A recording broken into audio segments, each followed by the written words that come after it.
더 이 안철수가 그 일요일에 정치를 시작하면서 일요일에 그 기자회견을 시작하면서 그 번번이 문재인이 뭐 하려고 그러면 거기다가 이제 그 뒤통수 치기를 했단 말이죠. 그러다가 이 안철수 탈당 그 시점부터 안철수 탈당 그 시점 내가 그랬잖아. 11월에 11월 말에 역사가 바뀌었다고. 안철수가 탈당하는 그 시점부터 뭔가 변화되기 시작한 거야. 그래서 안철수가 탈당을 하니까 이게 이제 온라인 입당으로 바람이 불었어. 안철수 탈당에 대한 역풍이 온라인 입당으로 불었단 말이야. 그러니까 이제 안철수 측에서 그 온라인 입당에 대해서 열을 받아가지고 그 문용식이란 사람이 그 온라인 입당 시스템을 만들었잖아. 복수하려고 문용식 동네에 뭐 자기 측근을 내보낸다는 둥 막 이러니까 그 한 명이야. 근데 막 안철수 사단 수도권 공약 그래서 몇 명이 나오는데 아니 그 기사가 얼마나 웃기냐고요. 결국 문용식 동네에 열받아갖고 한 명 내보내는 건데 안철수 사단 수도권 공약 이러면서 기사가 났어. 수도권에 몇 명 나오냐고. 그러니까 언론에서 그런 식으로 이제 안철수를 도와줬단 말이야. 온라인 입당 열풍을 가리려고. 근데 그 다음에 이제 어떤 일이 벌어지냐면 근데 이제 온라인 입당 분위기가 굉장히 이제 세게 부른 거야. 그래서 이제 안철수가 나름 이제 그 준비했다가 터트린 게 이제 탈당파의 탈당으로 이제 분위기를 또 전환시키려고 그런 거 아니야. 그래가지고 그 안철수파가 그 두 개 나간다는 두 마리가 이제 나갔잖아. 탈당 선언한 날 입당 선언이 발표되고 그러면서 그 분위기가 안 좋았단 말이야. 별로 도움이 안 돼서 걔네들한테. 그러다 이번에 이제 신당 구상 기자회견을 딱 했는데 표창원이 입당해버린 거야. 표창원 입당이 20분 뒤에 딱 일어난 거 아니야. 그러니까 이게 내가 볼 때는 이 문재인 쪽에서 알고 그렇게 한 것 같진 않아. 그러니까 이제 원래 이렇게 10시에 하려고 그랬는데 매번 저기 안철수가 먼저 잡은 거 아니야.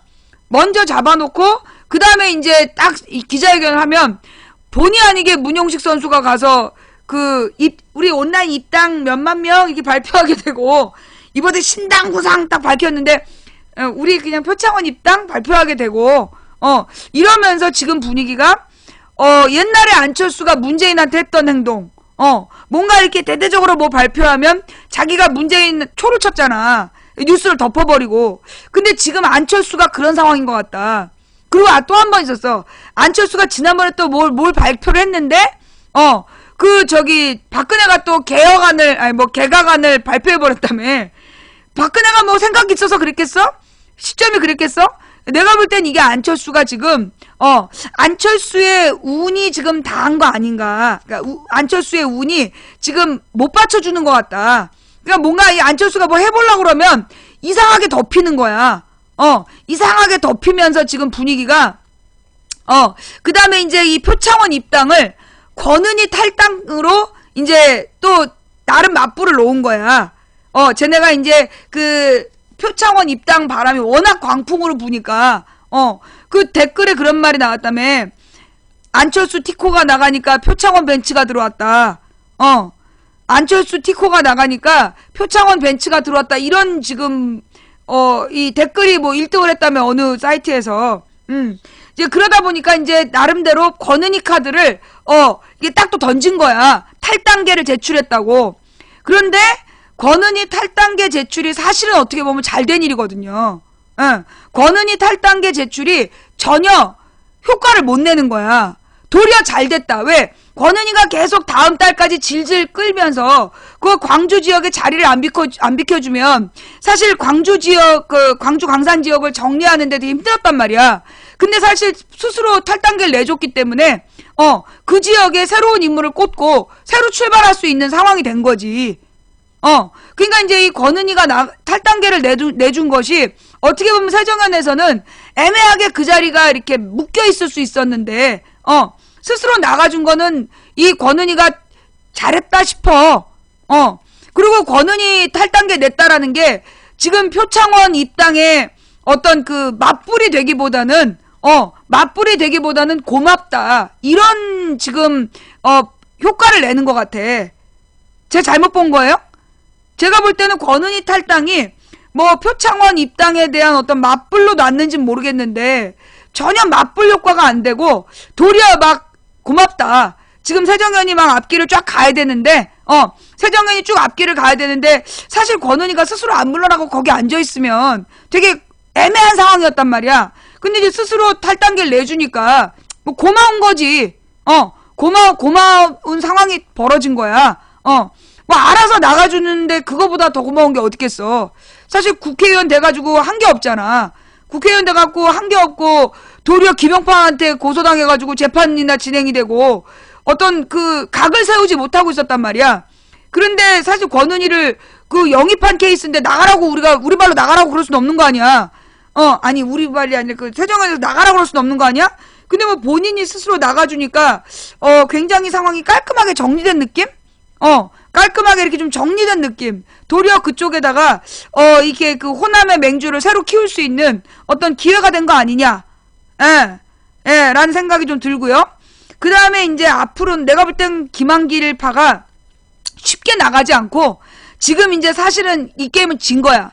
걔네가 2번 졌어. 안철수파 탈당쇼를 했는데 온라인 입당으로 덮어버렸고 그 다음에 그 권은희 탈당인데 요걸 표창원 입당으로 덮어버렸고 그래서 그 현재까지는 지금 안철수의 2번 전투에서 안철수가 2번 다 안철수파가 진 것 같다. 김한길 안철수파가 좀 진 것 같고 그러면 이제 김한길이 여기서 그냥 물러날 사람은 아니고 계속 문재인에 대해서 물고 늘어지는데 지금 이제 소위 진보적인 지식인들이 그 논리를 정리한 거야. 입장 정리가 된 거야. 뭐냐? 아니 박근혜는 사퇴하라는 얘기 안 하면서 어제 누구니 이재화 변호사의 7가지 돌직구 이재화 변호사의 7가지 돌직구 그 내용이 뭐예요? 박근혜더러는 사퇴하라고 그러지 않으면서 정당한 당원 당규에 맞게 당선된 당대표를 물러나라는 논리적 근거가 뭐냐? 요거는 안철수한테만 한 말이 아니라 결국 김한길파에게도 또 통하는 얘기죠. 지금 김한길파가 계속해서 문재인더러 물러나라 이런 주장을 하고 있는 거 아니야. 언론에다가 쓸데없는 얘기 흘리면서. 그런데 거기에 대해서 이미 외곽 지원부대, 외곽 지식인들이 입장이 정리된 거야. 당원 당규에 따라 뽑힌 대표를 물러나라는 이유가 뭐냐? 말이 없거든. 할 말이 없거든. 그렇잖아요. 그렇기 때문에 내가 볼 때는 지금 이제 이 문재인에게는 굉장히 그러니까 이 새정치연합에게 뭐 당 이름 바뀌었다고? 하여튼 민주당에게는 그 뭐라 그러나 아주 좋은 조건이 만들어진 거다. 현재까지는 좋은 조건이 만들어졌으나 내가 볼 때는 김한길이 절대 김한길파가 그냥 물러나지 않을 거다. 어떤 식으로 복수할 거냐? 내 예상에는 가령 이제 뭐 주승용이나 이런 사람 탈당해봤자 별 도움 안 돼. 큰 데미지가 없어. 새정연에게 데미지를 입히기 위해서 이종걸이나 박영선을 끊임없이 공략할 거다. 그래서 이종걸이나 박영선의 이 탈당, 이종걸이나 박영선 탈당 카드 같은 것들을 좀 터뜨릴 수 있다. 그래서 어떤 이제 이 새정치연합의 그 지지자들을 멘붕시키려는 그런 움직임을 보일 수 있는데 나는 그래요. 내가 볼 때는 아마 이 정도 되면 상황이 이 정도 되면 누구든 탈당한다는 그 년놈들은 용서하지 않겠다 이런 분위기가 형성된 거 아니야? 그러니까 쟤네들이 김한길파가 노리는 거는 뭐 이종걸이나 박영선급을 탈당을 유도해갖고 그래서 어떤 그 지지층에다가 멘붕을 시키려는 그런 분위기인 것 같은데 지금 이제 이 권리당원 분위기와 표창원 입당 분위기와 이러면서 이게 모아진 기운은 소위 박영선이 탈당한다고 그래도 내가 볼 때 박영선이 탈당한다고 그래도 그 데미지를 크게 입지 않을 것 같다. 도리어 지금은 김한길파가 어떤 카드를 쓴 어떤 중급 인물을 이렇게 빼겠다 탈당시키겠다라고 작정을 하든 지금 분위기는 그 되게 결연한 분위기가 만들어지고 있는 거 아니냐. 문재인을 중심으로 어제 67명도 문재인을 중심으로 모이자 그랬다더만. 문재인 이선 후퇴를 주장한 게 아니라 참 그것도 웃겨갖고. 그러니까 이제 어저께 그 민주당의 67명 의원들이 문재인 이선 후퇴를 주장했다라고 대대적으로 보도가 났어. 거짓말이었던 거야. 문재인을 흔들지 마라. 문재인을 중심으로 총선을 치르는데 그 조기 선대위를 빨리 꾸리자. 그 얘기를 한 거야. 그리고 공천에 대해서 그 비주류가 딴 말 못하게 문 대표가 손을 떼는 모습을 보여달라. 공천권에 있어서만. 근데 그 얘기를 마치 67명이 문재인을 이선으로 물러나라고 했다라는 식으로 언론에서 그 시비를, 그러니까 그 조작을 한 거야. 날조를 한 거지. 날조를 해가지고 막 작정을 폈는데 결국은 이제 그런 그것도 뉴스가 오보라고 저녁 때 정정이 됐잖아요. 이선 후퇴 요구한 게 아니다라고 지금 정정이 됐단 말이야. 그 이선 후퇴 얘기가 정정이 보도됐다는 얘기는 뭐냐면 그 의원들이 언론에다가 세게 얘기했다는 얘기야. 그 얘기는 뭐냐? 지금 이제 더 이상 문재인 흔들기로는 자기네들이 당선 가능성이 없다라는 걸 느끼는 거야. 제가 볼 때는 그 문재인으로 뭉치지 않으면 자기네들도 당선 가능성 없다라는 거를 이제 인지하게 된 것 같고요. 그 다음에 지금 상황이 뭐 표창원이 들어왔다 그래서 새정치연합이 압도적으로 유리하냐? 그렇지 않아. 언론에 그리고 이제 지금 쟤네들 요원들이 주장하는 거는 이제 그 흠집내기잖아요. 표창원 흠집내기. 정치 안 한다더니 왜 정치하냐? 이게 지금 유일한 오늘 하루 종일 나온 게 표창원 욕이 정치 안 한다더니 왜 정치하냐야. 야, 그러면 대통령 사퇴한다던 박근혜는 사퇴했어야지. 세월호 수색 안 한다는 유가족의 말이 맞다면 여기 있는 사람 전부 다 옷 벗어야 된다. 옷 벗어야지. 대통령 출마도 하기 전에 대통령직을 사퇴합니다. 그 책임을 져야 될 거 아니야. 그러니까 표창원한테 깔 게 그거밖에 없는 거 아니야. 정치 안 한다더니 왜 정치하나요? 라고 주장한다는 것 말고는 표창원한테 깔 게 없는 거야. 그러니까 이제 지금 표창원이 옛날에 그 표절 논란이 있었다 뭐 이런 거 몇 가지를 가지고 상처내려고 하지만 내가 볼 때 야 표절? 새누리당 장관 후보들 표절 읊어봐? 새누리당 의원들과 문대성부터 해가지고 새누리당 의원들 장관들 표절 논란 한번 쫙 읊어봐?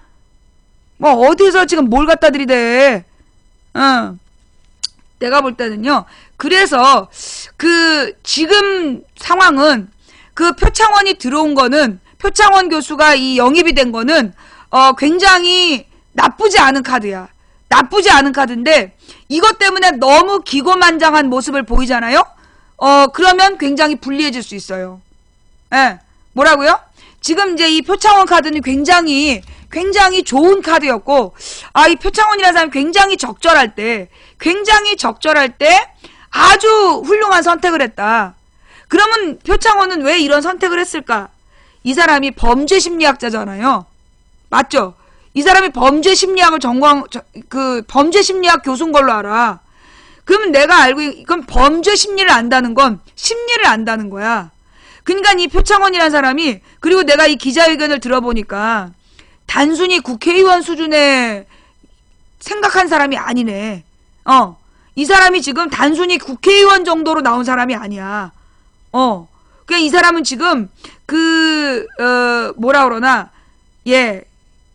더 큰 정치를 생각하고 있어. 국회의원 수준에 이렇게 머물려고 나온 사람이 아니야.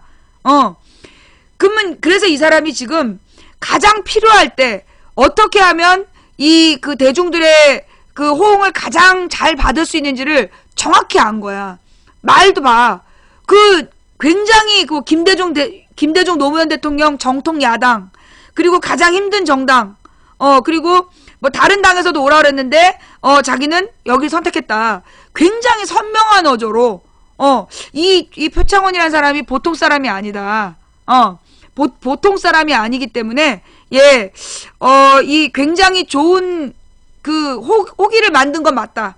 그러니까 지금 막 이렇게 혼란스럽고 야권 분열을 막 유도하는 언론의 잡짓을 이 표창원 입당으로 찍어 누른 듯한 아주 훌륭한 선택이었고 훌륭한 효과를 냈다. 그 부분은 분명하다.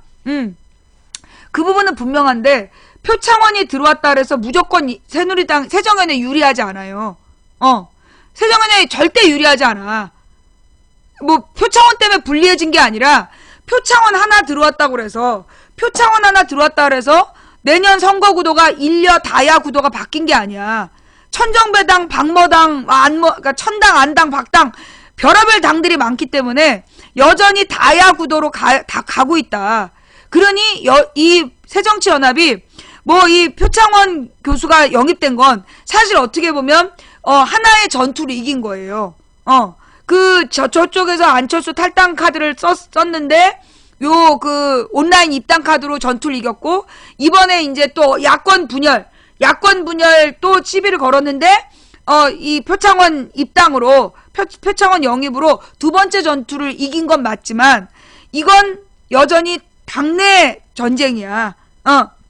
당내 전쟁이고, 이 당 밖에 있는 조건이 바뀌지 않았기 때문에, 여전히 상황은 매우 어렵다. 이걸 분명히 알아야 돼요. 그러니까 사실 지금 이제 이 온라인 당원들의 특징이 뭐냐면 굉장히 감성적이야. 감수성이 예민하고, 그리고 온라인 활동을 적극적으로 하고, 그리고 어떤 정보에 민감하고, 그런 면이 있는 대신에 뭐가 부족하냐 하면 정치적인 철학은 아직 형성되어 있지 않은 사람들이야. 온라인 입당한 사람들이 정치 철학이 분명한 사람들이 아니기 때문에 이 사람들은 쉽게 흔들릴 수 있어요. 온라인 당원들은 쉽게 흔들릴 수 있어. 아주 그냥 작은 바람에도 훅 갔다 훅 갈 수 있는 그런 이리저리 흔들릴 수 있는 그런 상황이라고. 그러다 보니까 끊임없이 이 온라인 당원들을 흔들기 위한 쟤네들의 여론 공작은 계속될 거다. 그렇기 때문에 내가 볼 때 지금 새정연이 준비해야 되는 건 뭐냐 하면 가령 당원들에게 창구를 만들어야 된다. 그러니까 매일 메시지 같은 거, 현재는 새정치연합의 입장을 보는 게 아침 최고회의에 대한 브리핑이잖아. 아침 최고위원회 회의에 대한 브리핑이 다란 말이에요. 그죠? 근데 지금 날마다 상황은 발생해. 그랬을 때 소위 매 사건에 대한 어떤 신속한 입장, 이게 나와야 되는데 그 신속한 입장이 지금 안 보이는 거야. 그러니까 지금 이제 이 온라인 당원들이 가령 이제 막 뭔가 댓글로 싸움들 많이 해, 여기저기서. 근데 진실이 뭔지를 모르니까 헷갈린단 말이야. 진실이 뭔지 헷갈리니까 내가 볼 때는 그 온라인 당원들이 모두 볼 수 있는 어떤 창구가 필요하다. 가능하면 당 홈페이지를 하든, 그러면 이제 당 홈페이지에 접속을 많이 하겠죠? 트위터나 뭐 페이스북을 이용하든, 가령 이제 사안별로 신속한 입장을 영상으로 보여준다든가, 빨리빨리 온라인 당원들에게 팩트는 이런 거 있잖아. 지금 이제 떠돌고 있으니까 언론에서 67명이 문재인에게 이선 퇴진을 요구했다. 이게 떴어. 그랬을 때 팩트는 이러면서 바로 진실을 밝혀주는 그런 어떤 움직임이 필요하다. 이 용식 오빠 이거 좀 신경을 써야 될 것 같아. 용식 오빠가 아무래도 좀 미디어의 감각이나 이런 게 있기 때문에, 이 용식 오빠랑 젊은 의원들이 중심이 돼갖고, 팩트는 이런 어떤 아나운서든, 그러니까 진실을 설명해주는 창구를 하나 만들어서 상황이 발생하면 거기에 대해서 빨리빨리 진실을 알려주는 그런 어떤 움직임이 필요할 것 같아요. 그러면 온라인 당원들이 그 이야기를 보고 기자들이 개소리하면 작년에 왔던 기레기 죽지도 않고 또 왔네. 요즘에 그게 유행이라며. 세월호 때 왔던 기레기 죽지도 않고 또 왔네. 그게 이제 이 기자들이 엉뚱한 얘기를 할 때 그때 이 온라인 당원들이 진실을 알고 싸우느냐 모르고 싸우느냐, 그리고 끊임없이 온라인 당원들을 흔든단 말이야. 그러니까 온라인 당원들에게 진실을 알리는 그런 창구를 만드는 필요가 있다. 즉각 대처할 수 있는.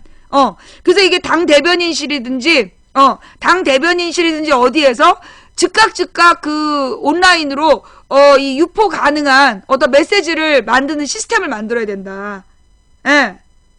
예. 뭔 말인지 알겠지? 예. 자, 하여튼 그게 내가 볼 때 이제 현재까지의 상황이고요. 예, 현재까지의 상황이고, 앞으로 이제 쟤네들이 민주당에서 인기 있는 중진 의원 탈당설을 퍼뜨려서 좀 바람을 또 빼려고 할 거다. 그럼 우리는 매번 탈당 얘기가 나올 때마다 뭐만 하면 되냐? 숫자만 세면 돼. 왜? 왜냐면 쟤네들의 지금 전술이 뭐냐면, 한 명이 탈당할 거란 얘기를 한 2주 가요. 계속 탈당한다 이름은 잘 모르고 그 지지난주에 탈당하는 애들 이름 까먹었단 말이야 나도. 그러니까 누군지 모르지만 탈당한다는 얘기를 한 사람 탈당하는 거 한 2주 가. 그리고 굉장히 많이 탈당한 것처럼 떠들어. 현재까지 몇 명이야? 10명은 채웠나? 지금 맨 처음에 덩달아 탈당한 거 안철수하고 2개. 그래서 3명. 그 다음에 광주에서 3명? 4명? 광주에서 3명? 그러면 지금 얼마야? 저기 6명? 거기에다가 저기 그 누구니? 최재천 탈당했지? 그리고 이제 오늘 최재천 탈당했고, 그 다음에 누구야? 권은희 탈당했고. 그지? 지금까지 몇 명이야, 몇 명? 이름 좀, 탈당한 애들 이름 좀 쭉 써봐. 탈당한 애들 이름을 좀 써봐요. 그래야 이제 그 지역에, 문재인 지지자들이 외우지. 그 탈당한 애들 이름을 쭉 써봐봐. 그래야 그 지역 문재인 지지자들이 외우기 때문에, 최재성이 불출마했어. 최재성이 불출마했고, 최재천 의원은, 그래서 잠깐만. 최재성이 사무총장 했던 애 아니야? 그리고 최재천은, 최재천도 불출마? 이번에 출마 안 한대?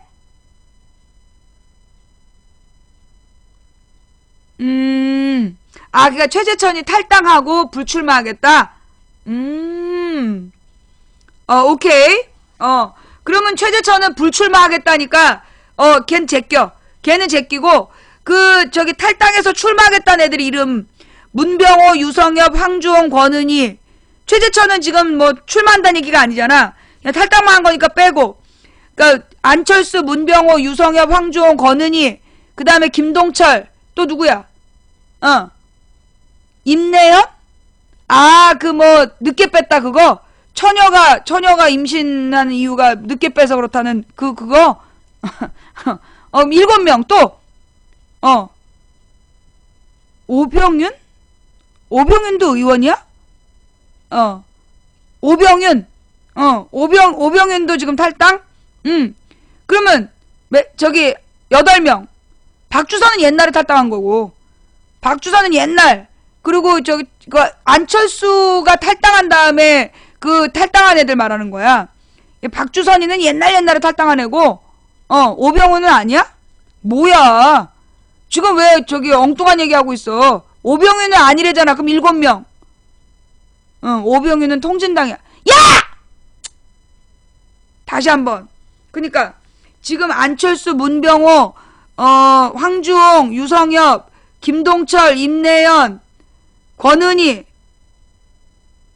7명이야? 결국 7명이야 지금? 다 합쳐서 7명이야? 아니 지난 한 3주 동안 엄청 탈당한 것 같더니 지난 3주 동안에 어마어마하게 막 탈당을 막 한 번에 3명씩 4명씩 계속 탈당한다 그러더니 그럴 줄 알았어. 결국 같은 이름 갖고 계속 돌린 거지.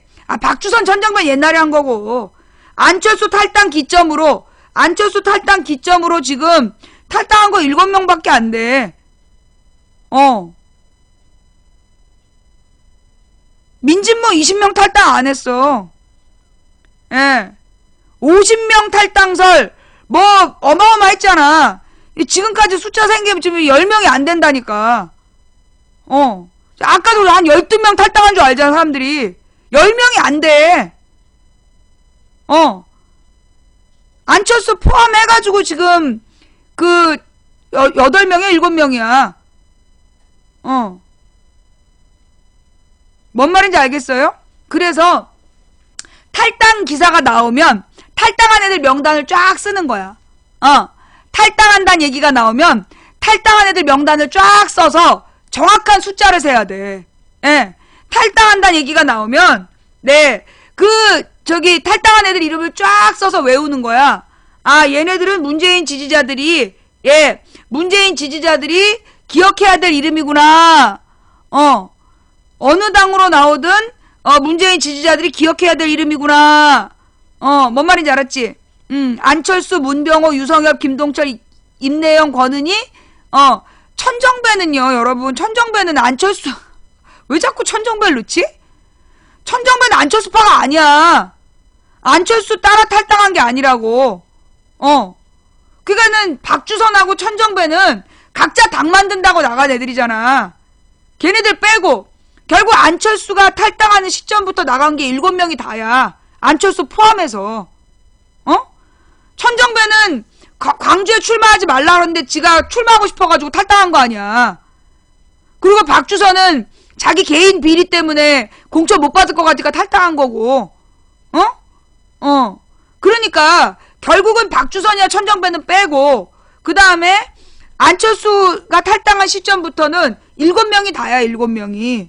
그런데 뉴스에는 수십 명 탈당한 것처럼 30명 탈당설, 50명 탈당설 던지고 있잖아. 근데 왜 탈당을 안 하느냐 그럼. 걔네들이 기대했던 게 뭐 송호창, 주승용은 탈당할 줄 알았잖아. 근데 안 하고 있어. 이유가 뭐야? 지금 탈당이 옳지 않다는 거지. 그게 지금 새정치연합 안에서 탈당으로 안 된다라는 느낌을 받은 거예요. 예. 그러니까 언론에서 끊임없이 누구 탈당한다고 막 얘기 나오면 그거 한 2, 3주일 똑같은 인물이야. 그러니까 나올 때마다 이름을 적어줘. 그래서 총 몇 명? 근데 우리가 지금 원래 새정치연합에서 정리하기로 한 대상이 하위 20%니까 지금 한 24명은 잘라야 된단 말이야? 24명을 잘라야 되는데 지금 7명밖에 8명? 8명 나갔다는 거잖아. 그죠? 아직 내보내야 될 애들이 있어. 아직 내보내야 될 애들이 10명 있기 때문에, 기대감을 갖고 기다리자고. 예. 한 24명 정도 나가주면, 스스로 걸어가 나가주면 고마운 거고, 안 나가면 잘라야 되는 거고, 예. 자, 결국은 이제 이 탈당설로 계속 흔들기를 할 건데, 그럴 때마다 그냥 명단을 쫙 적어서 외우시고, 쫙 적어서 외우시고, 공유하시고, 얘가 문재인 흔들었다, 라고 딱 공유를 하시면, 뭐 내년 선거에 여러분들이 참조하실 수 있겠죠? 예. 그 얘기까지 했고요. 자, 그 다음 이제 오늘의 정치적인 현안, 심각한 것들이 있어요. 뭐냐 하면, 현재 그러니까 아직 2, 30명도 안 된다니까. 지금 탈당하겠다는 애들이 지금 10명도 안 돼. 안철수 따라 탈당하겠다는 애들이 10명도 안 된다고. 그러니까 이제 이 김한길 쪽에서는 틀림없이 중요한 순간에 박영선 카드를 쓰려고 그럴 거야. 그러니까 지금 계속 박영선을 지금 아마 이렇게 흘릴 거라고. 그러니까 그 얘기는 이제 박영선더러 험지로 가라. 그럴까봐 박영선 측에서도 흘릴 수도 있는 거고, 박영선 측에서 흘리는 게 아니면 김한길파에서 흘릴 수 있는 거야.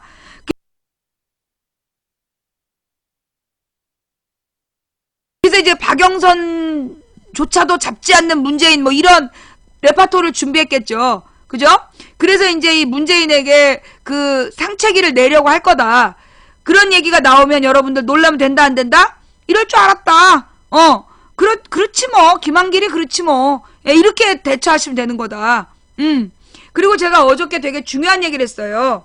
무슨 얘기냐? 문재인 지지자들은, 아니 새정치연합 지지자들은, 그러니까 민주당이죠? 예, 민주당 지지자들이 가져야 될 자세가 뭐냐? 일희일비하지 마라. 언론에 뭐 이런저런 소문이 나온다고 그걸로 막 떠들지 마라. 그것 때문에 떠들지 마시고 지금 필요한 건 중심을 잡는 거다. 중심을 분명히 잡는 게 필요하기 때문에, 예, 천정배 박주선 포함해야 10명이야. 천정배 박주선까지 다 포함해야 10명이라고.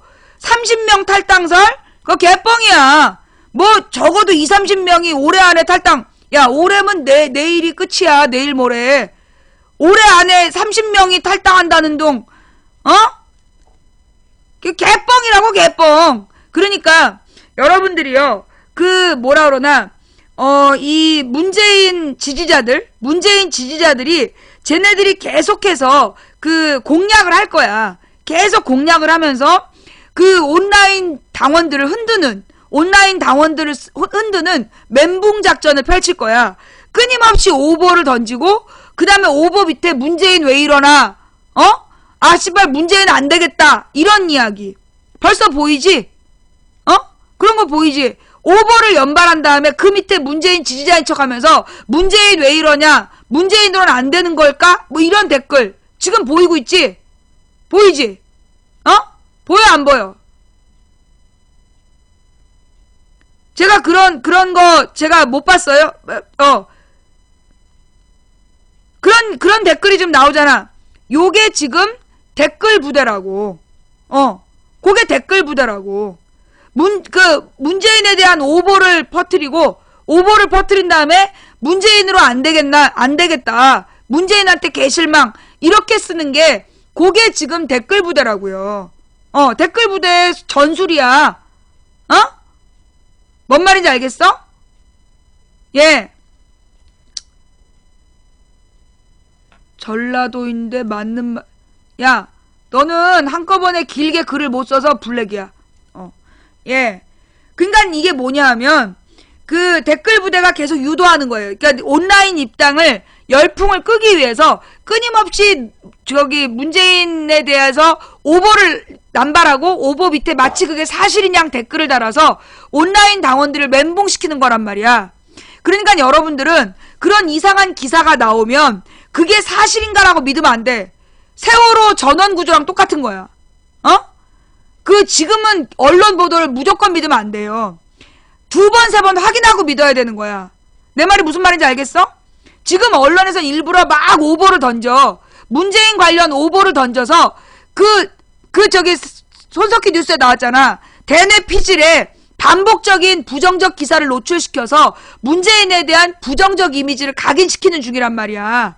그러니까 지금은 뉴스가 막 쏟아졌다 그래서 특히 이 포털 메인의 뉴스로 문재인에 대한 부정적인 기사가 나오면 일단 이건 거짓말이구나. 그렇게 보면 간단해. 이건 문재인 지지자들한테 하는 얘기야. 다른 사람한테 하는 얘기가 아니야. 문재인 지지자들 혹은 온라인 당원들이 가져야 될 자세는 포털에 문재인에게 불리한 어떤 제목이 떴다. 이건 개소리구나. 이거는 김한길파가 작전 핀 거구나. 이렇게 보란 말이야. 뭔 말인지 알았지?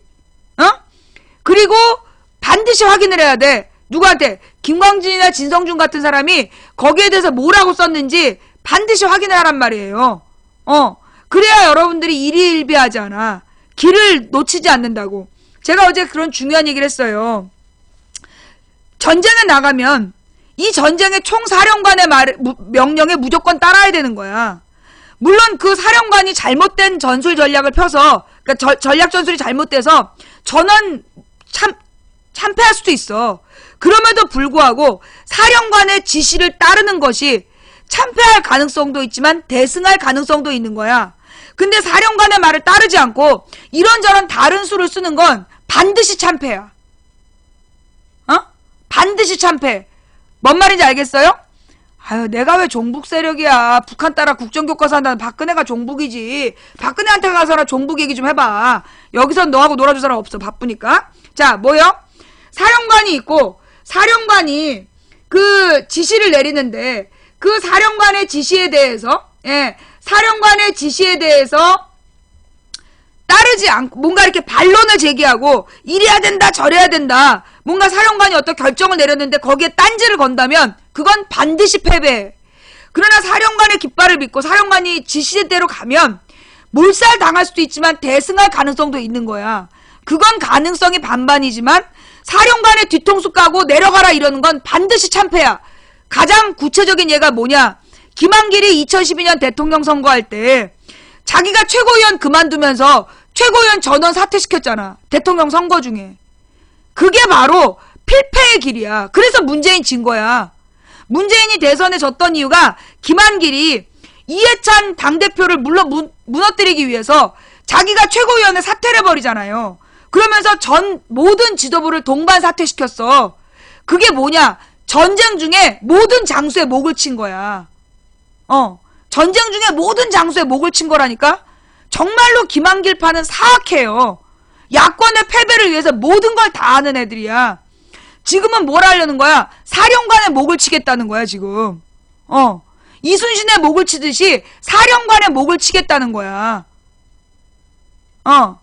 뭐가 아니긴.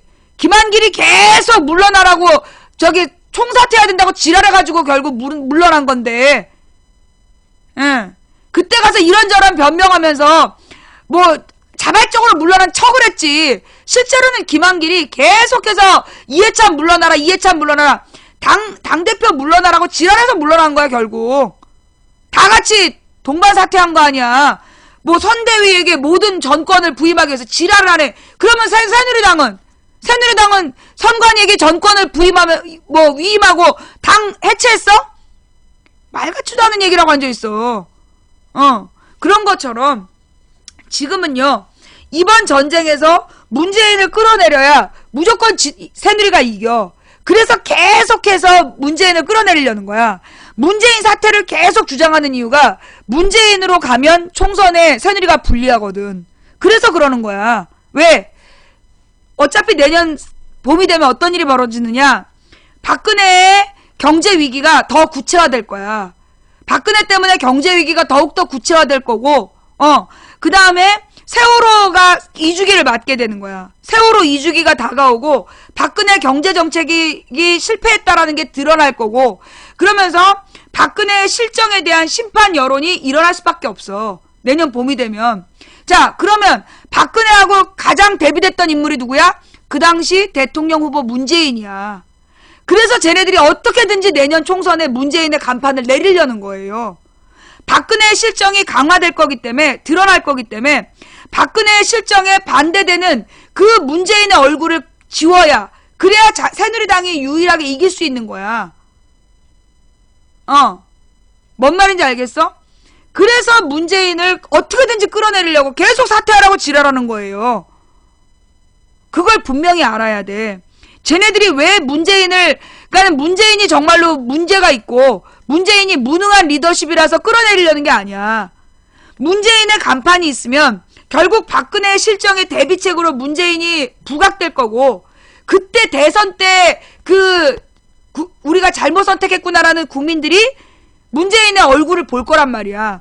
그것 때문에 문재인의 간판 내리기, 거기에 지금 총력을 다하고 있는 거예요.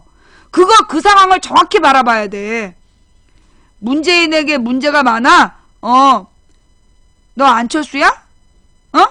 너 안철수야? 너 김한길이구나. 꺼져. 자, 그래서 우리가 가져야 될, 좌존 방송? 자, 좌우지간. 지금 상황을 우리가 분명히 읽어야 된다. 앞으로 어떤 일들이 벌어지겠구나. 그러니까 거기에 맞게 대비를 해야 되는 거예요. 뭔 말인지 알겠지? 자, 그러면서 지금 박근혜 정부에서 지금 이제 막 야권의 분열을 계속 언론에서 보도하면서 치밀하게 진행 중인 게 뭐야? 테러 방지법이야.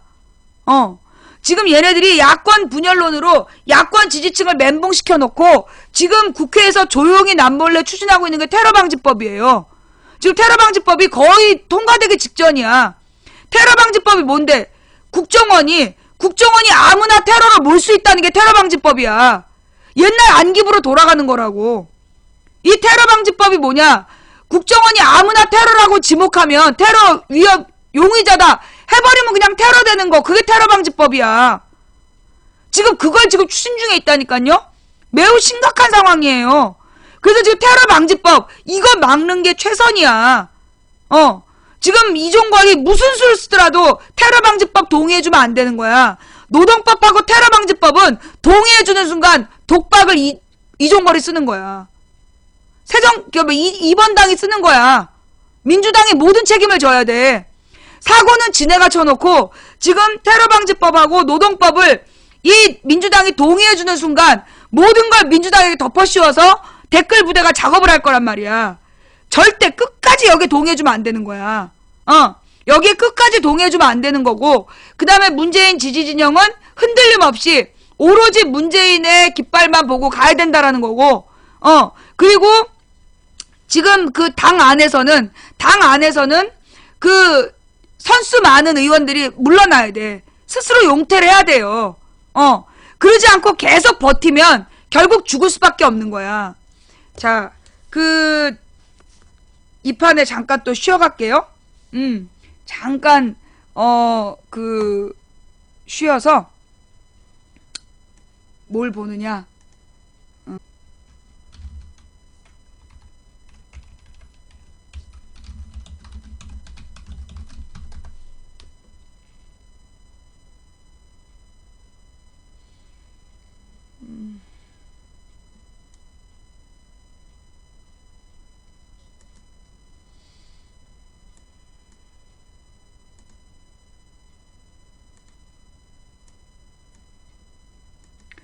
진중권, 표창원 같은 식으로 영입하면 전화위복 될 듯. 안철수도 새 얼굴 영입해야죠. 김한길이나 박지원 같은 얼굴들. 진중권 동양대 교수는 27일 문재인 새정치민주연합 대표가 표창원 전 경찰대 교수를 영입한 것과 관련 아무튼 탈당한 사람들 자리를 계속 이런 식으로 채워가면 외려 전화위복이 될 듯이라고 긍정평가했다. 진중권 교수는 이날 트위터를 통해 표창원 박사 영입은 괜찮은 수였습니다. 라며 이같이 말했다. 진 교수는 이어 안철수 의원에게 화살을 돌려 안철수도 본격적으로 새 얼굴을 영입해야죠. 라면서 가령 김한길이나 박지원 같은 참신한 얼굴들이라고 비꼬았다. 그는 가장 합리적인 해결책은 안과 문이 각자 인재와 혁신을 놓고 경쟁하면서 안이 제3당이 되어 중도층을 공략하고 문은 제2당으로서 전통적 지지층을 공략하여 총선에서 서로 연대를 하는 것인데 라면서 문제는 안철수와 김한길은 제3당 전략에는 뜻이 없다는 데 있지요.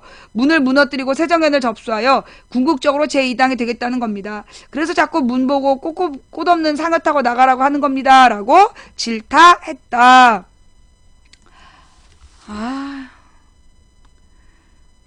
진중권, 표창원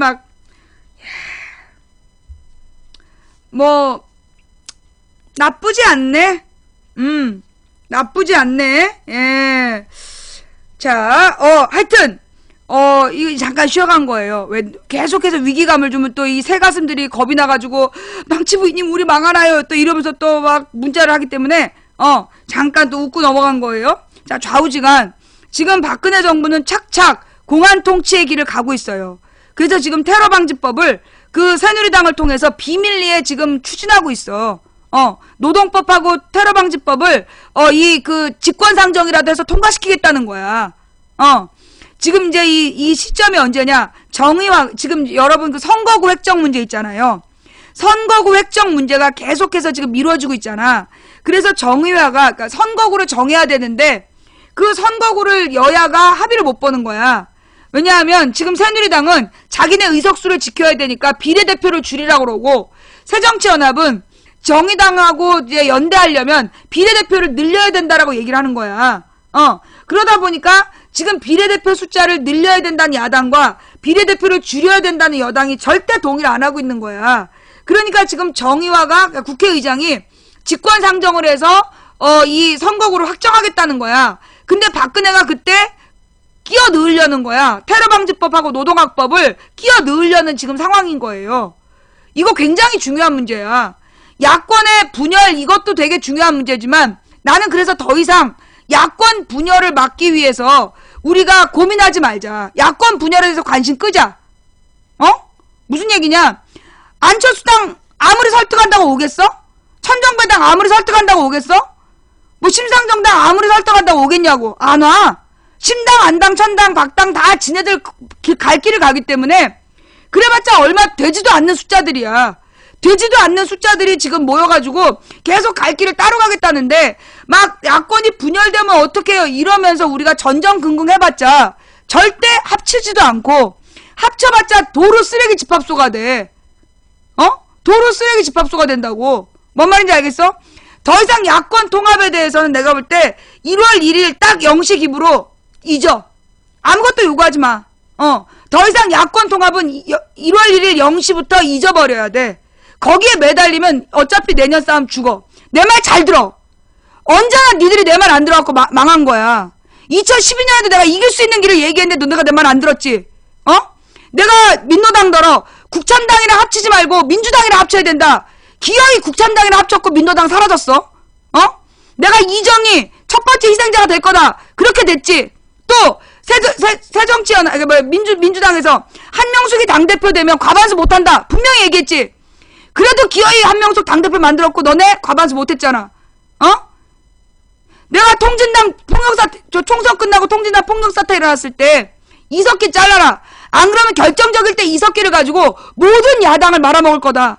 내 말 안 듣고 기어이 버티다가 결국 통진당 해산된 거 아니야? 민노당? 니네는 늘 내 말 안 들어. 그래서 내 말을 들을 거란 기대는 없는데 그래도 한번 해보는 거야. 마지막으로 내가 한번 해보는 말인데, 정말로 이기고 싶으면, 정말로 야권이 이기고 싶으면 야권 지지자들 잘 들어.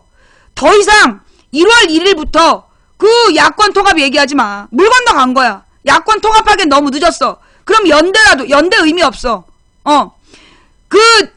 심상정당이 무조건 동의하겠다 이러면서 어느 날 둘이서 문재인 심상정이 어느 날 깜짝 발표해갖고 합당 발표하지 않는 한 가능성 없는 거야. 그게 더 이상 거기에 미련 두지 마. 그러면 어떻게 해야 돼? 어차피 이번 싸움은 일려 다야 구도로 간다. 일려 다야 구도로 가기 때문에 이길 수 없는 싸움이다. 그러면 어떻게 해야 되냐? 그럼에도 불구하고 정답을 알리는 투쟁을 하겠다. 지더라도 가겠다. 무엇이 옳은 길인지 가겠다. 이런 마음을 먹어야 되는 거야. 왜냐면 야권 통합에 계속 물고 늘어지잖아. 야권 통합에 계속 매여 있으면 이 양아치들이 있어요. 정치판에 양아치들이 있어. 굉장히 많아. 공천 어떻게든지 빈틈을 비집고 들어가서 공천을 받으려는 양아치들이 끊임없이 야권 통합이라는 그 수 안에서 자기 공천을 받으려고 한다고. 그러니 1월 1일 0시부터 야권 통합은 잊어요. 관심 꺼. 어차피 안 된다고 봐야 돼. 그러면 모든 지역에서 떨어지는 거 아닌가요? 그렇게 모든 지역에 후보를 낼 만큼 후보가 많은 당도 없어. 모든 지역에 후보를 낼 만큼 그 많은 후보가 있는 당도 없다고.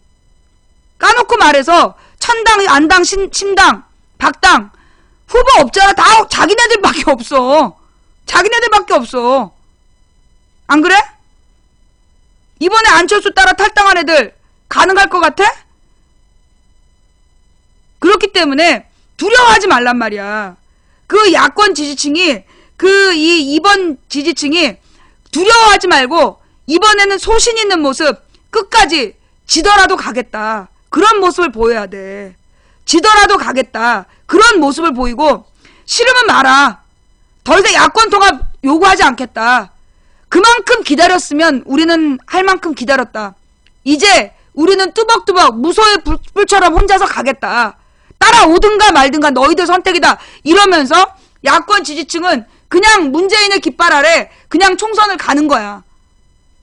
질 수 있어요. 질 가능성이 커요. 그럼에도 불구하고 지는 싸움을 하겠다. 지는 싸움이지만 포기하지 않겠다. 그런 모습을 보여야 돼. 내가 계속 얘기했잖아. 응? 지는 싸움이지만 포기하지 않는 모습을 보이는 거. 그게 필요한 거야. 잔대가리 굴리고 자기 밥그릇 챙기려는 놈들 때문에 이리저리 흔들리지 마. 이리일비 하지 말고 이번에 공천개혁을 해서 새로운 후보들로 얼굴을 대거 교체하고 그리고 뚜벅뚜벅 갈 길을 가는 모습을 보여주는 거야. 그래야 가능성이 있어. 뭔 말인지 알아요? 그리고 이제는 이 야권 지지층이 그러니까 민주당 지지층이 박근혜의 실정 여기에 집중을 맞춰야 돼. 박근혜와 새누리당 비판 그 싸움을 잘해야지 이기는 싸움이야. 요거 못하면 지는 거야. 뭔 말인지 알아? 이 박근혜를 박근혜의 그동안의 3년을 정리하는 그런 싸움을 제대로 하지 못한다라면 지는 싸움이에요. 그러니까 뭐 후보가 누구냐 앞으로요 예상되는 거 어느 지역 후보가 누구다 이래갖고 그 후보에 대한 비판해. 그거 그 지역에서 알아서 하라래. 그 어떤 후보가 되든 그거 그 지역에서 알아서 하는 거야. 문제 있는 후보는 떨어뜨리겠지. 자기네 동네만 신경 쓰라고. 여러분 동네만 이기면 되는 거야. 뭔 말인지 알아? 여러분 동네를 이기게 하려면 이 박근혜 하수인 걔 약점이 뭐냐 이걸 따져서 어떻게든지 걔를 잡아뜨리면 되는 거야. 그것만 신경 써. 남의 다른 동네 후보 신경 쓰지 말고 너네 동네 어떻게 하면 박근혜 꼬봉을 무찌를 거냐 그거에 집중하라고. 그러면 그중에 여러분 동네에서 가장 당선 가능한 야권 후보는 누군가? 그들을 어떻게 지지 지원할 건가? 이런 부분만 신경 쓰면 돼. 매번 선거 때가 되면 누가 후보다 그래갖고 다른 동네 후보 가지고 다 같이 욕해. 그래서 망해. 무슨 얘기인지 알겠어요? 어느 동네 누구 다른 후보 신경 쓰지 마. 너네 동네에 누구로 박근혜 꼬봉을 물리칠 거냐, 이것만 신경 쓰라고. 자, 오늘 천기누설 여기까지 하고요. 그 다음 이런 기사도 있어. 박근혜 파시즘으로 가면 경제 망한다. 예. 이게 그 프레시한 기사인데, 박근혜 파시즘으로 가면 경제 망한다. 요 기사 좀 한번 찾아오세요. 예. 그 기사를 찾아오실 동안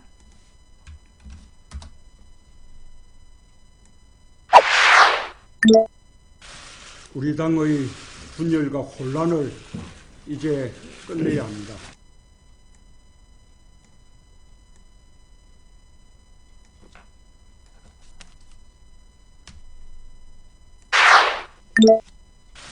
우리 당의 분열과 혼란을 이제 끝내야 합니다.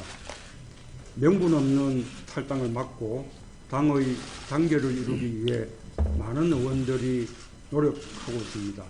그 노력에 감사드리고 당의 혼란에 종지부를 찍는 결과로 이어지기를 바람하지 않습니다.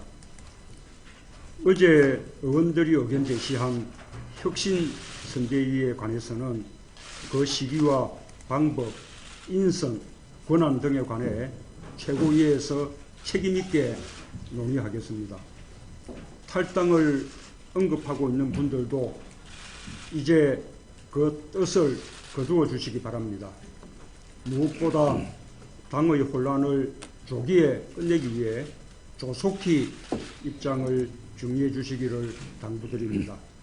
이제 우리는 더 이상 좌우고 우면하지 않고 해야 할 일을 하고 가야 할 길을 가야만 할 때입니다. 시국이 엄중합니다. 우리에게 시간이 많지 않습니다. 혁신의 원칙을 지키고 야권 통합을 이룰 수 있다면 저를 내려놓겠다는 입장에 변함이 없습니다. 시스템에 의한 공천혁신의 실천을 위해 당대표의 공천 기득권을 내려놓겠다는 약속에도 변함이 없습니다. 다만 제 거취는 제가 정합니다. 결단도 저의 몫입니다. 더 이상 제 거취를 둘러싼 논란을 허용하지 않겠습니다.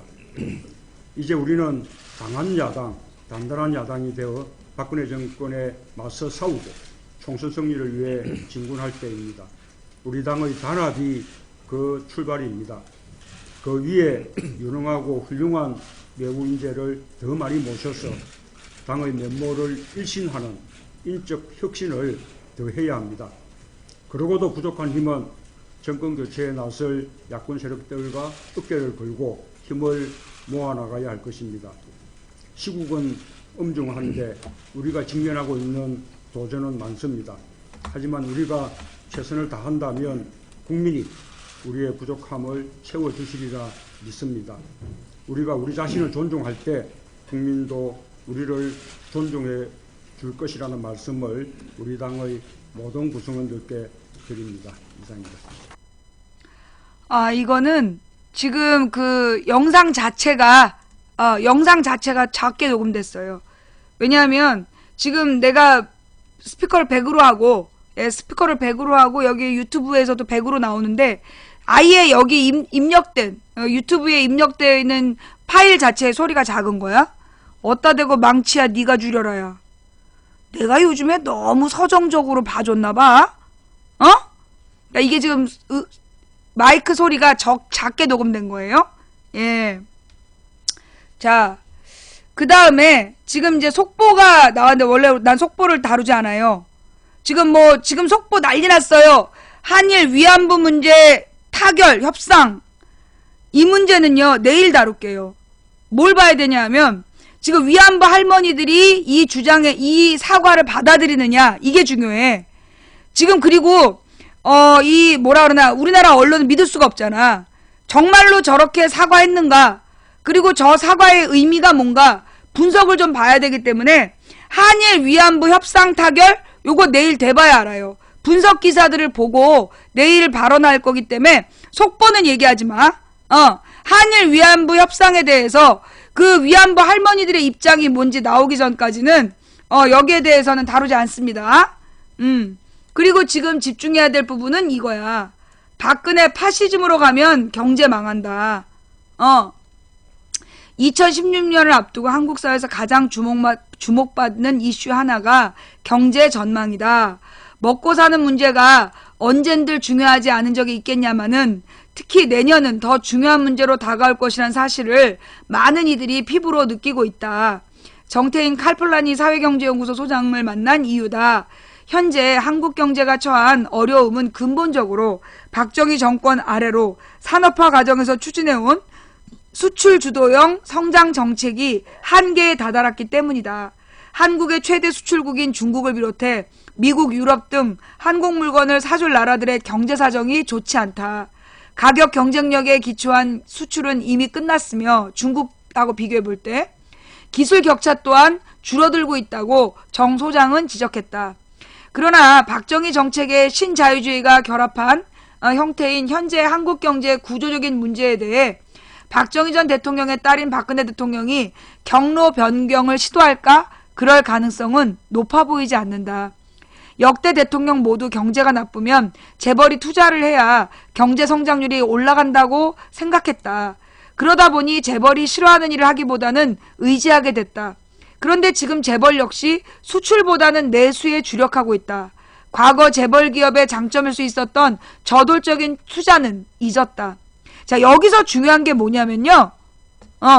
왜? 이거 봐. 경제 얘기 나오니까. 야, 보세요. 지금 박근혜가 파시즘으로 가면 경제 망한다 그랬더니 요원들이 들어와가지고 난동을 피우고 있네? 그죠? 그래. 내가 뭐라 그랬어. 지금 박근혜의 아킬레스건은 경제야. 지금 본방에서요. 지금 본방에서 그 요원들이 동시에 3마리가 들어갔고 떠들다가 잡혀갔어. 잘렸어. 이게 왜 잘렸냐 하면 얘네들의 아킬레스건이 박근혜 경제야. 왜냐? 박근혜가 대통령이 된 게 경제를 살리라고 대통령 뽑아준 거야. 지 아버지가 독재한 거 다 알아도 박근혜더러 경제 살리라고 뽑아준 건데 박근혜가 어떻게 했어? 경제를 존망하게 했잖아. 지금 경제 위기라고 국가 비상계엄령 내려야 된대. 그만큼 나라를 말아먹었어 박근혜가. 노무현 때는 못 산다 그래도요. 그때 일주일에 한 번씩 다 외식했어요. 골목마다 식당들이 넘쳐나고. 맞아 틀려? 맞잖아. 그런데 이명박 국민을 부자 만들어준다더니 뽕망. 박근혜 경제를 민주화하겠습니다. 개망. 지금 노무현 때보다 못해. 지금 박근혜의 경제정책 실패가 박근혜의 가장 큰 아킬레스건이야. 그러니까 지금 경제 비판하니까 바로 속보가 떴네 어쩌네. 속보 뜬지 한참 됐어. 저건 속보도 아니잖아 솔직히. 저렇게 긴 기사 나왔으면. 근데 박근혜 경제정책의 문제점 비판하니까 바로 요원들 나와갖고 떠들잖아. 이게 뭐야? 박근혜의 아킬레스건 최대 약점이 경제 문제야. 경제정책 실패. 그래서 쟤네들이 저래. 좌편향적. 그래. 그 0.1%의 눈으로 보면 99.9%가 편향이야. 꺼져. 뭔 말인지 알겠어요? 지금 이 박근혜 가장 큰 맹점, 박근혜 가장 큰 약점, 내년 봄에 터질 폭탄, 경제 문제야. 경제 문제야. 자, 집중해서 봅시다. 박정희 정책의 신자유주의가 결합한 형태인 현재 현재 한국 경제의 구조적 문제에 대해 박정희 전 대통령의 딸인 박근혜 대통령이 경로 변경을 시도할까? 그럴 가능성은 높아 보이지 않는다. 역대 대통령 모두 경제가 나쁘면 재벌이 투자를 해야 경제 성장률이 올라간다고 생각했다. 그러다 보니 재벌이 싫어하는 일을 하기보다는 의지하게 됐다. 그런데 지금 재벌 역시 수출보다는 내수에 주력하고 있다. 과거 재벌 기업의 장점일 수 있었던 저돌적인 투자는 잊었다. 자, 여기서 또 중요한 문제가 있어요. 뭐냐 하면 이 투자가 뭐냐야. 이제까지 우리 정부에서 재벌이 재벌에게 잘 보여야 되니까 재벌이 원하는 대로 이렇게 가만있어 보자. 수평, 수직.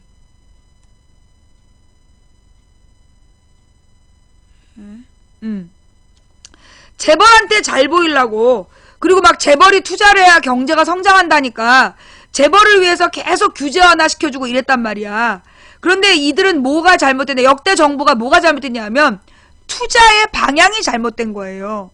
여러분, 박근혜 정부 때 막 박근혜가 투자하라고 막 13년인가 14년이야. 언젠지 찾아봐봐. 막 주장을 하니까 삼성에서 26조 원을 투자하겠다. 그 기사 기억나? 삼성 26조 원 투자. 대대적으로 뉴스에 보도 나왔어. 그런데 투자를 어디다 하냐? 베트남에다 한다는 거야. 재벌이 투자한다는 얘기는 뭐야? 이 투자의 개념이 뭐냐예요. 우리가 어렸을 때는 그렇게 배웠어. 내가 어렸을 때 경제에서 재벌이 투자한다는 건 뭐냐? 일자리를 창출한다는 얘기였어. 재벌이 투자한다는 건 공장을 더 짓고 그래서 일자리를 만드는 걸 투자라고 한다. 이렇게 나는 배웠단 말이야. 그런데 지금은 그렇게 가르치지 않나 봐. 결국 재벌이 돈을 벌어서 해야 될 일은 뭐냐? 일자리를 만드는 거야, 일자리를.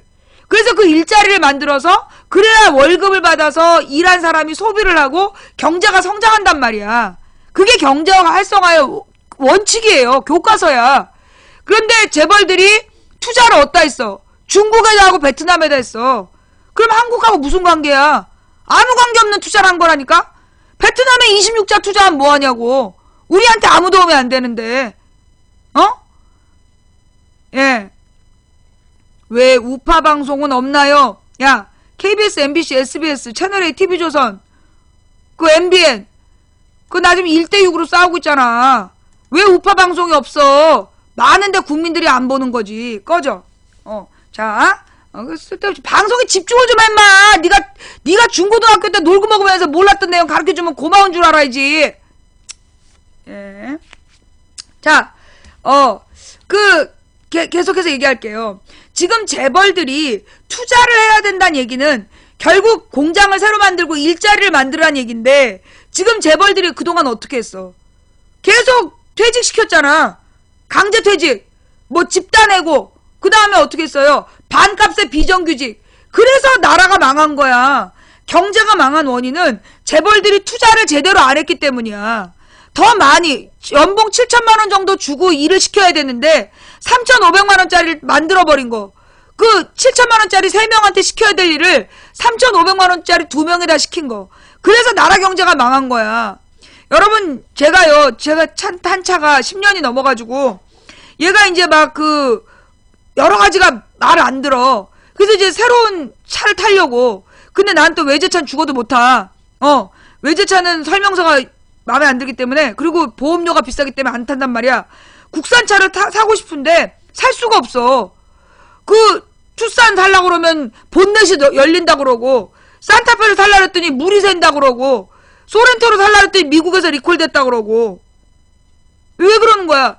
우리나라 현대기아차가 지금 그런 일이 벌어지고 있어. 왜 이럴까요? 이런 일이 왜 벌어지는 거야? 이거 비정규직 때문이야. 원래 자동차 조립이 쉬운 게 아니야. 숙련된 노동자들이 빈틈없이 해야 되는 일인데, 원래 그래서 연봉 7천만 원 주고 3명을 쓰는 거야. 근데 3,500만 원짜리 2명을 쓰기 때문에, 그래서 이 사람들이 미숙련공이라서 빈틈이 생기고 물이 새는 거예요. 뭔 말인지 알아? 그런데 지금 우리 정부에서는 계속해서 재벌들에게 잘 보이는데, 재벌이 투자를 해야 성장률이 올라간다고 생각했다. 그러다 보니 재벌이 싫어하는 일을 하기보다는 의지하게 됐다. 그런데 지금 재벌 역시 수출보다는 내수에 주력하고 있다. 지금 우리나라에서 만들어서 외국에 수출을 못해. 지금 중국의 기술력이, 여러분 그거 알죠? 스태그웨이인가? 1인용 탈 것, 서서 타는 탈 것, 그 중국산 30만원짜리. 그래서 원래 160만원인가 나왔던 거 망했잖아. 폭망했어. 지금 중국의 기술력이 어마어마해. 그러니까 지금 수출을 못하고 내수. 그런 지 한참 됐어. 그래서 대기업이 골목 시장으로 척 기어들어온 게 이명박 때잖아. 외국에서 일본에겐 기술력이 떨어지고 중국에게는 가격이 떨어지니까 그러니까 외국에서 돈을 못 버는 거야. 그러니까 이것들이 골목시장으로 들어와서 두부 공장도 뺏고 콩나물 공장도 뺏고 그지랄한 거라고. 골목시장까지 대기업이 들어와서 판을 치게 된 게 자기네들이 경쟁력을 잃었기 때문이야. 자, 재벌을 키워준 이유가 뭐야? 국제 경쟁력을 가지라고 그런 거야. 그럼 얘네들이 기술 개발을 하고 경영을 합리화해서 국제 경쟁력을 높여야 되는데 이 새끼들이 뭐 했어? 오로지 돈 벌어가지고 외제차 사모으고, 회사 돈으로 외제차 사모아서 지랄 연명하고, 그리고 지네 자식들한테 세금 안 내고, 증여하는 거. 그것만 꿈꾸다가 나라꼬라, 재벌들이 국제 경쟁력을 상실한 거야. 그게 지금의 문제점이란 말이야. 그 지금 수출도 안 되고, 경제 민주화를 주요 대선 공약으로 내세우며 재벌 개혁을 약속했던 박 대통령은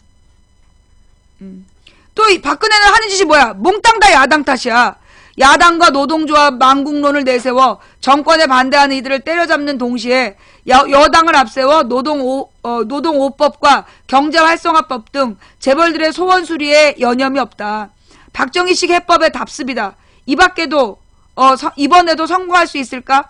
정 소장은 한국경제의 병은 속병인데 뼈를 깎아 무엇 하겠냐면서 현 상황에서 경제를 살리기 위해서는 사회적인 대타협이 필요하다고 했다. 또 사회적 대타협은 인플레이션 상황보다 침체기인 지금이 쉽다라고 강조했다. 더욱이 보수 정권이 재벌을 설득하기에 유리하다. 하지만 박근혜 정부는 정권 초 전교조 전공로를 무력화시키려 했던 것의 연장선상에서 민주노총을 형해화? 무슨 얘기지? 형해화? 그러니까 민주노총을 이제 해산시키려는 거죠.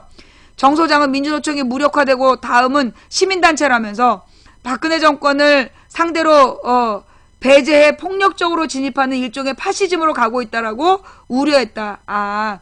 박근혜 정권은 상대를 배제해 폭력적으로 진압하는 일종의 파시즘으로 가고 있다고 우려했다. 좌우지간 지금 박근혜 정부의 방식대로라면 경제는 망하게 되어 있어요. 왜냐하면 스스로 문제 해법을 찾지 못하기 때문이야. 창조경제, 말로는 창조경제야. 그 박근혜가 창조경제 뭐 했어? 창조한 게 있긴 있어. 빚. 박근혜의 창조경제, 비창조경제야. 빚 말고 뭘 창조했냐고. 젊은이들의 아이디어를 도와줬어. 젊은이들의 창업을 도와줬어.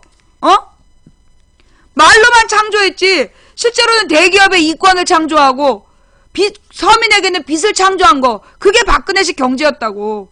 그런데 거기에 대해서 비판적인 민주노총이나 시민세력을 무조건 진압하는 파시즘으로 문제를 풀어가려고 그래. 그래서 결국 박정희가 총 맞아 죽은 거야.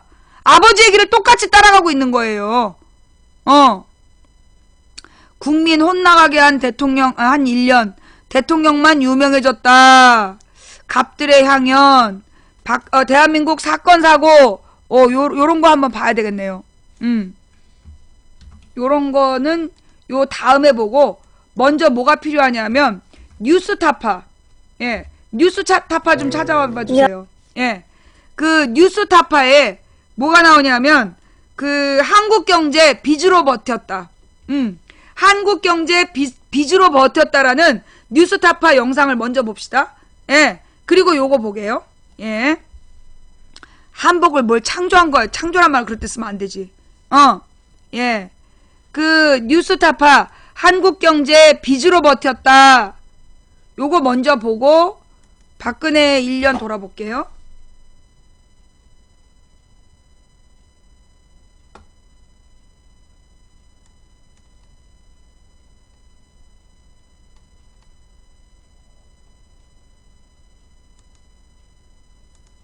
뭐야? 없는데? 그냥 뉴스타파 전체를 갖고 오면 어떡해. 빚으로 버텼다. 오케이, 여기 왔다.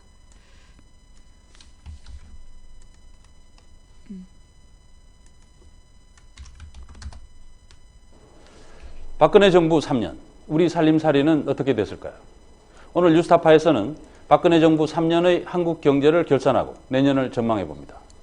올 한 해 박근혜 경제의 특징은 두 단어로 정리가 되는데요. 바로 빚 그리고 부동산입니다. 원래 한국 경제는 경제 전반의 체력이 떨어진 상태에서 엄청난 빚을 내서 버텼지만 그 효과는 부동산 시장에서만 반짝 나타났다 사라졌습니다. 시민보 기자가 정리했습니다. 올 한 해 살림살이 다들 팍팍하셨죠? 실제로 올해 한국 경제의 성적표는 초라합니다. 성장률은 1년 만에 다시 2%대로 내려왔고 1인당 국민소득은 작년보다 줄었습니다.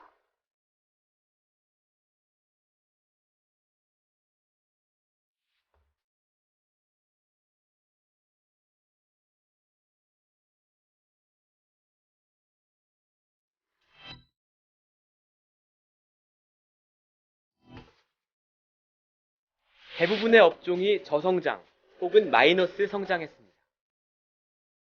이렇게 대부분의 업종이 어려운데 유독 호황을 보이고 있는 업종이 하나 있습니다. 어딘지 한번 가볼까요? 바로 부동산 시장입니다. 올해 부동산 시장만 보면 호황도 이런 호황이 없습니다. 올해 분양된 아파트는 모두 50만 채로 평소의 2배에 가까운 물량인데요. 상당수가 시장에서 이미 소화가 됐다고 합니다. 실제 분양이 진행 중인 모델하우스에서 분위기를 알아보겠습니다.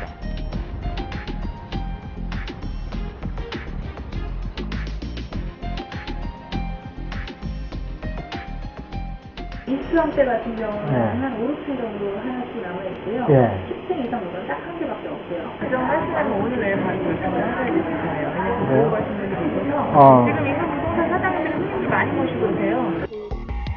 기존 주택의 거래 건수도 역대 최고 기록을 갈아치웠습니다. 매매 가격은 전국적으로 4%나 올랐습니다. 올해 매매 많이 했죠, 올해는. 다들 거둔다 많이들 다들 잘 됐다고 많이 올라서 매매가는 정말 세습니다. 문제는 부동산 시장의 호황이 빚에 의존하고 있다는 것입니다. 박근혜 정부는 집권 3년 동안 모두 10차례의 부동산 대책을 내놨습니다. 처음에는 주로 세금을 깎아줬습니다.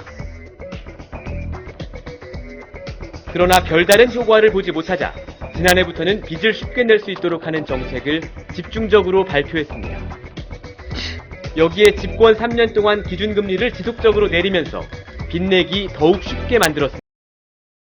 그 결과 가계빚은 폭발적으로 늘어나고 있습니다. 한마디로 말해서 이제 빚내서 집 사라는 이런 신호였고, 그 신호에 따라서 빚을 내서 이제 집을 이제 샀는데 이게 이제 부채를 과다하게 이제 수반하게 되면서 주택 시장에도 이제 부담이 많이 될 뿐만 아니라 거시경제에도 부담이 되는 이런 이제 결과를 가져왔고. 우리나라 1,800만 가구 가운데 60%는 금융회사에 빚을 지고 있고 이 가운데 14%인 150만 가구는 더 이상 버티기 어려운 한계 가구로 분류됩니다.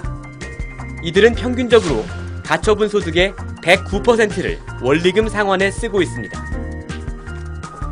세금과 국민연금, 건강보험료 등을 제외하면 빚 갚기에도 수입이 모자란다는 뜻입니다. 그러나 이렇게 빚에 의존하던 부동산 부양책은 이제 약발이 다해가고 있습니다. 지난 8월까지 지난해를 크게 웃돌던 주택 거래량은 9월부터는 다시 지난해 수준으로 돌아갔습니다. 안 그래도 차갑게 식어버린 시장에 내년부터는 주택담보대출 심사를 강화하겠다, 즉 빚을 내기 어렵도록 만들겠다는 발표가 나오자 시장은 아예 꽁꽁 얼어버렸습니다. 거래가 저번 달보다 90% 가량 떨어졌다고. 그러니까 거의 없어요. 사람들이 결정을 안 하죠. 이제 집값 떨어진다는데 누가 사냐고. 지금 오르는 게 전세가 없어서 다 샀거든요, 그 사람들이. 근데 뭐 대출도 오른다고 그러니까 금리가 안 사지. 불과 서너 달 전까지 부동산 시장의 호황을 얘기하던 언론은 이제 거래 절벽을 걱정하고 있습니다. 국책연구기관인 KDI마저 빚으로 만들어낸 부동산 시장의 호황을 걱정하고 나섰습니다. 역대 최고였던 올해의 분양 물량이 2년 뒤 대거 미분양으로 남겨지면서 경제 전체에 큰 충격을 줄 거라는 경고입니다. 어쩔 거야 이거. 건설업 전체적으로 불어닥칠 수 있는 그 이제 구조조정이 일순간에 이뤄집니다. 건설업계에 진출하고 있는 이제 100만 명 이상이 되는 많은 근로자들 중에 많은 사람들이 이제 그 일자리를 잃어버릴 수가 있게 되는 거죠. 두 번째는 부동산 시장입니다. 특히 어떤 계층에서 손실을 유발하냐면 소득은 없는데 자산밖에 없는 60대 연령층을 중심으로 해서 상당한 어려움, 사회적 고통을 유발할 수가 있습니다. 가계부채만 폭증한 게 아닙니다. 정부 부채도 사상 유례없는 속도로 증가하고 있습니다. 올해 연말 정부 부채는 지난해보다 62조 원 늘어난 595조 원으로 예상됩니다. 이명박 정부 시절에 비해 명목 GDP 성장률은 낮지만 정부 부채 증가율은 훨씬 빠릅니다. 뭐 한 거야? 이 정도면 우리나라가 부채 공화국이라고밖에 부를 수 없을 것 같은데 어떻게 진단하십니까? 국가 부채가 늘어난 부분이 있습니다. 그래서 이런 부분들은 앞으로 경기를 살려서 또 세수가 더 들어오는 선순환 구조를 만들어서 대처를 해야 된다 이렇게 생각하고. 과연 최경환 부총리 말대로 선순환이 이루어지고 있을까요? 올 한 해를 놓고 보면 그 효과가 별로 신통치 않은 것 같습니다. 올 한 해 늘어난 명목 GDP가 76조 원인데요. 정부 부채 늘어난 게 62조 원입니다. 이걸 빼고 계산해보면 올해 명목 성장률은 0.8%에 불과합니다. 박근혜 정부 3년 전체를 놓고 봐도 정부 부채 증가분을 빼고 계산한 성장률은 연평균 0.7% 정도밖에 되지 않습니다. 상황이 이렇다 보니 박근혜 대통령의 경제교사라고 불리던 보수 진영의 경제학자들까지도 걱정의 목소리를 높이고 있습니다. 대선 후보 시절 박근혜 대통령의 싱크탱크였던 국가미래연구원이 만든 영상입니다.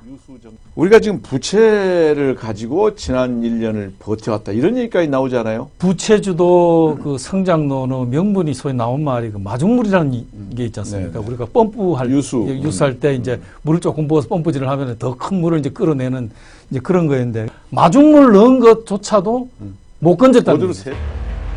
빚으로 버티고 있는 한국 경제 앞에 내년에는 커다란 위험들이 도사리고 있습니다.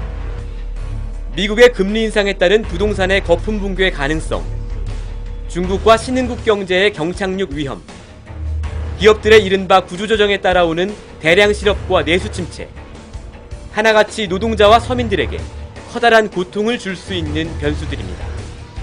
중국 변수, 미국 변수 이런 새로운 조건 속에서 저성장과 양극화의 악순환을 통해서 굉장히 낮은 균형, 한국 경제가 굉장히 낮은 균형으로 떨어질 텐데 이걸 이제 어떻게 감당해낼는지 침체가 훨씬 더 심화될 수 있는 가능성. 지금 뭐 2%대라고도 겨우 유지를 한다는데 그게 1% 마이너스로 떨어질 가능성. 이런 것이 더 조금 더 고통을 가중시킬 이럴 것 같네요. 빚으로 근근히 버텨온 박근혜 대통령 3년차의 한국 경제. 내년의 한국 경제는 운이 나쁘면 위기, 운이 좋으면 침체라는 게 대다수 전문가들의 전망입니다. 뉴스타파 시민보입니다.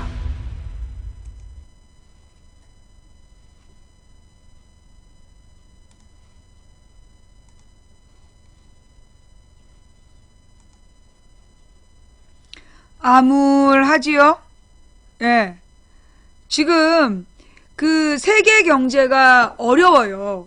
세계 경제가 어려운 이유는 제가 여러 번 설명했지만 신자유주의의 부작용이야.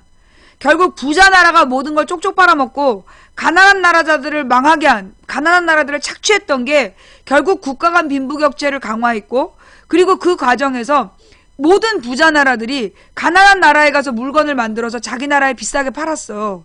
그러다 보니까 자기 나라의 노동자들이 일자리를 잃고 그게 악순환이 된 거야. 그래서 세계 경제가 어려워진 거예요. 중국에서도 돈만 생기면 다 주식에다 쏟아부었기 때문에 그래서 선순환, 경제가 악순환이 되고 선순환이 안 된 거야. 돈이 소비가 안 된 거지. 그래서 세계 경제가 어려워. 근데 이 세계 경제가 어려운 때일수록 뭐가 필요하냐? 경제적 리더십이 필요한데 박근혜 봤잖아. 세월호 때 메르스 때 어땠어? 아무것도 몰라. 아무것도 대처할 능력이 없어.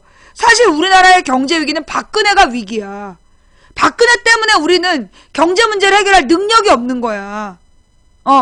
경제적 리더십이 없는 거야. 최경환이 이거 나라 다 말아먹고 지금 국가 세금으로 몇천억 지네 동네에 쏟아부어 가는 거야 지금. 오로지 지 국회의원 자리에다 눈이 멀어가지고 나라를 지금 거덜내놓고 빚더미에 올려놓고 국민 세금으로 몇천억 가지고 지네 동네 가는 거야. 미친 거 아니야. 그러니까 국가 부채가 늘어나지. 그 국가 부채 60몇 조 중에 1조 원은 최경환이 지네 동네에 갔다가 늘린 빚이야. 이게 박근혜식 경제라고. 이게 이제 내년 봄에 터진다는 거예요. 내년 봄부터. 이 문제를 해결할 경제적 리더십을 갖춘 사람을 우리가 구해와야 되는 거예요. 매우 심각한 상황이야. 자, 제가 위안부 협상 문제는요. 그러니까 논점이 뭐였냐면 위안부 협상 문제는 논점 올해 이거 그거 조금 이따 하고 그 조금 이따 하기로 하고. 이제 위안부 문제는 그 위안부 할머니들이 요구한 건 뭐였냐? 아베가 주장하는 거 쇼로 보인다. 아베가 사과하겠다는 거 쇼로 보인다. 왜냐하면 이제 위안부 할머니들이 요구한 건 이건 일본 정부의 범죄라는 걸 인정하라는 거야. 정부 차원에서 일본 정부의 범죄로 인정하고 법적 책임을 지게 해라. 그런데 지금 오늘 합의한 내용이 법적 책임 부분이 없어. 법적 책임 부분 없지? 그 다음에 지금 아베가 저렇게 사과하는 척하고 뭘 요구했냐면 위안부 소녀상 평화비 없애라고 딴 데로. 그러니까 지금 어영부영 사과받는 척하고 지금 평화비 없애주는 그런 지금 합의를 하는 거야. 지금 여기에 대해서 위안부 타결 발표, 할머니들 경로, 일본 정부의 강제 연행, 법적 책임 인정 안에 할머니들을 전부 무시하겠다. 자, 내가 뭐라 했어? 위안부 할머니들의 입장이 중요하다 그랬죠?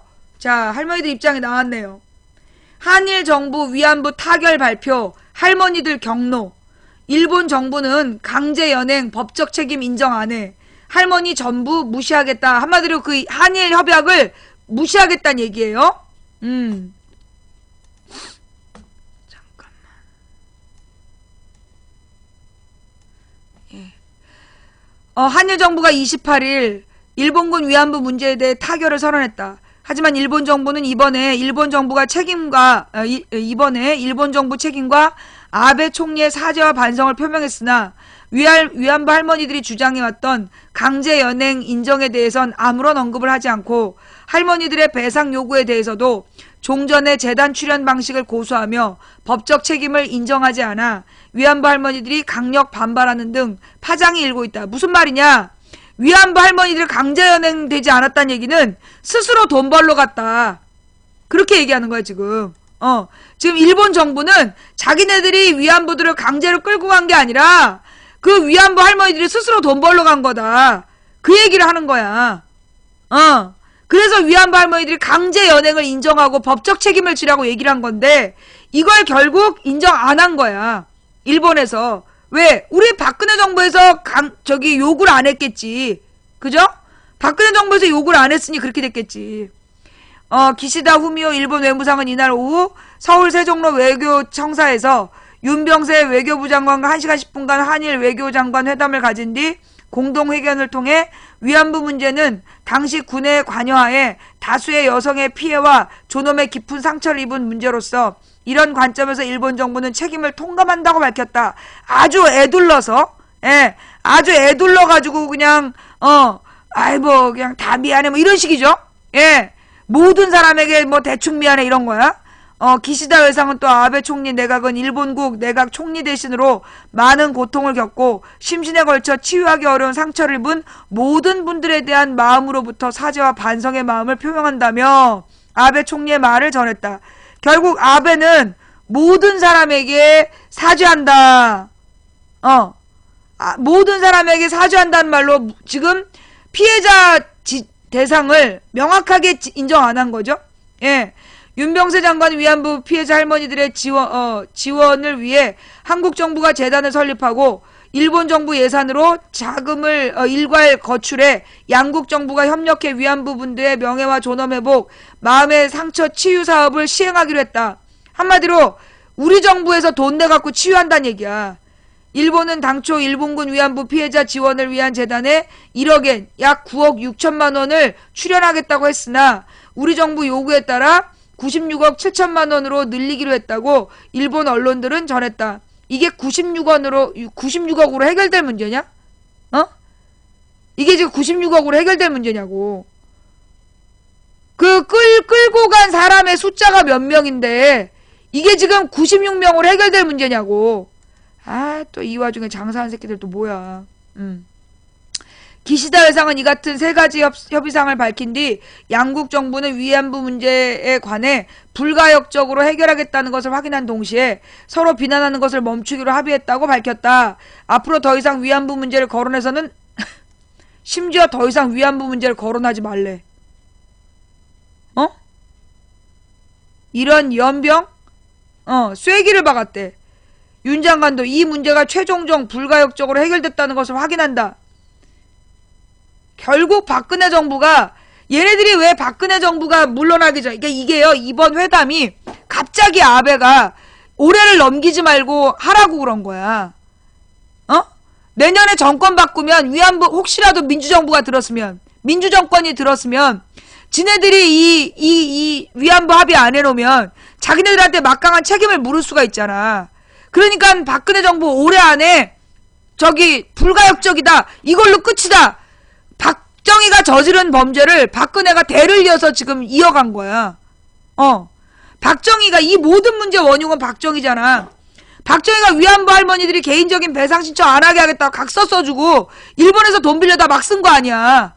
그래서 모든 문제 발단이 됐는데 박근혜가 결국 지 아버지가 저지른 짓에 도장 찍어준 거야. 더 이상 이 문제로 일본 괴롭히지 않겠다. 불가역적이다. 쐐기를 박는 거야. 예.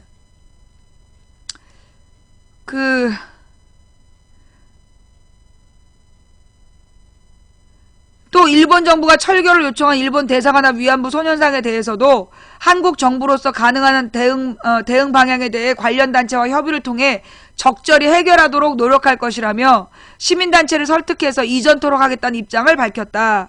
양국 정부는 이처럼 위안부 문제가 완전 타결된 것처럼 발표했지만 이번 양국의 합의는 그동안 위안부 할머니들의 요구와는 크게 동떨어진 것이어서 거센 역풍을 예고하고 있다. 우선 일본이 이번에 일본 정부의 책임으로 군 관여라는 표현을 사용한 것은 강제연행 사실을 인정하지 않으면서 단지 위안부들을 가둬놓고 군이 관리했다는 사실만 인정한 모양새다. 또 일본 정부가 배상 대신에 한국 정부가 세우는 재단에 기금을 출연하기로 한 것 역시 같은 맥락에서 강제연행을 인정하지 않으면서 법적 책임을 지지 않겠다는 의미로 해석된다. 실제로 이용수 위안부 할머니 피해자는 한일 정부 합의 소식을 전해 듣고 서울 마포구 한국정신대문제대책협의회 사무실에서 기자회견을 열어 법적 책임이 빠졌는데 합의라니 위안부 피해자 할머니들을 위해 생각하는 것이 없는 것 같다며 한일 정부를 강력 질타하면서 오늘 회담 결과 전부 무시하겠다고 격양된 반응을 보였다. 이 할머니는 일본이 이렇게 위안부를 만든 데 대한 책임으로 공식 사죄하고 법적 배상하라고 할머니들이 외쳐온 것이라고 강조했다. 이 할머니는 또한 도쿄 한복판에 소녀상을 세워도 저희가 잘못했습니다라고 해도 시원찮을 텐데 건방지다며 소녀상을 절대로 옮길 수 없음을 분명히 하기도 했다. 일각에서는 위안부 문제에 대해 그동안 강력한 입장을 고수해온 박근혜 대통령이 이처럼 위안부 할머니들의 강력 반발하는 절충안에 합의한 이면에는 한미일 공조 복원을 강력하게 요구해온 오바마 미국 정부의 압력에 굴복한 게 아니냐는 해석도 나오고 있어 파장은 일파만파 확산될 전망이다. 그래서 이 부분은요, 내일 더 할게요. 예, 요거는 좀 이 각계각층의 평가나 이 분석이 좀 나온 다음에 내일 이 부분은 더 확장해서 이야기하도록 하겠습니다. 그리고 이제 지금 이 와중에 박근혜가 또 뭐 했어요? 던지기 개각.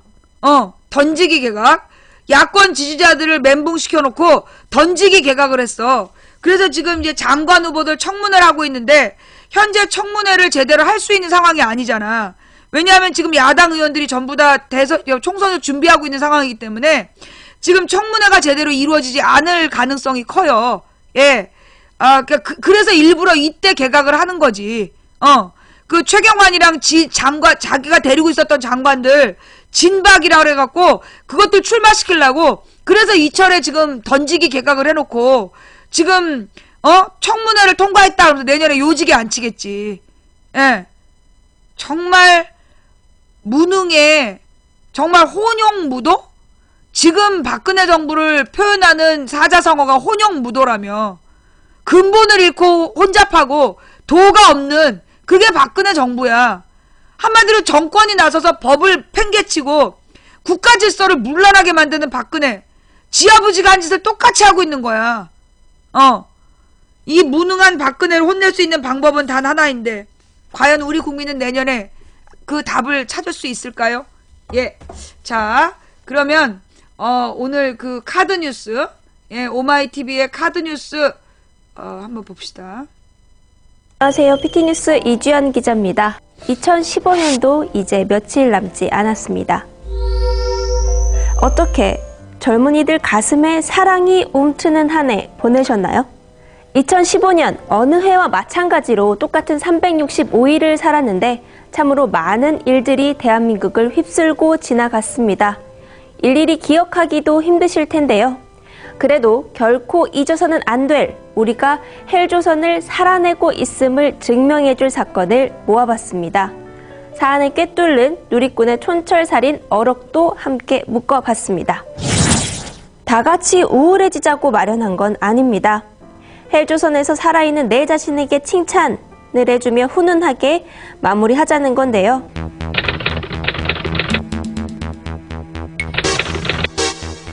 우선 2015년 노동자들이 얼마나 벼랑 끝에 몰려있는지 보여주는 단적인 사건이 있었습니다. 지게차에 노동자가 치였습니다. 그런데도 회사는 119 구급차를 돌려보냈습니다. 회사랑 계약을 맺은 병원으로 옮겨야 한다는 이유로요. 노동자는 결국 사망했지만 해당 회사는 그 후 5일 만에 지게차 업무 담당 채용 공고를 냈습니다. 비정규직 노동자를 2년 더 비정규직으로 쓸 수 있게 하고 교사, 기자, 간호사 등 전문직과 제조업의 파견을 허용해 나쁜 일자리라도 더 얻게 하는 게 노동개혁이랍니다. 이걸 하면 젊은이들 가슴에 사랑이 차오를 거라는데요. 정부가 노동개혁을 부르짖는 사이 참으로 많은 노동자들이 하늘 위에서 하루를 보냈습니다. 기아차 사내하청 비정규직 노동자, 스타케미칼 노동자, 쌍용차 노동자 등 숱한 이들이 고공농성이라는 극한 방법을 택했습니다. 한편에서는 10년에 걸친 법정 싸움에도 KTX 여승무원들의 복직은 인정되지 않았고요. 김무성 새누리당 대표의 사과를 요구하며 70여일째 곡기를 끄는 사람들도 있습니다. 세계 전자기타 시장 30%를 기록하던 콜텍은 한국 공장을 폐업하고 인도네시아 현지 공장을 가동하고 있죠. 그 사이 노동자들은 모두 해고됐습니다. 대법원에서조차 부당 해고를 인정했지만 노동자들은 사라진 공장으로 되돌아가지 못하고 10년 동안 싸우고 있는데요. 그런데도 김무성 대표, 폐업이 노조 탓이랍니다. 사과 한마디 하는 게 그렇게 어렵나요?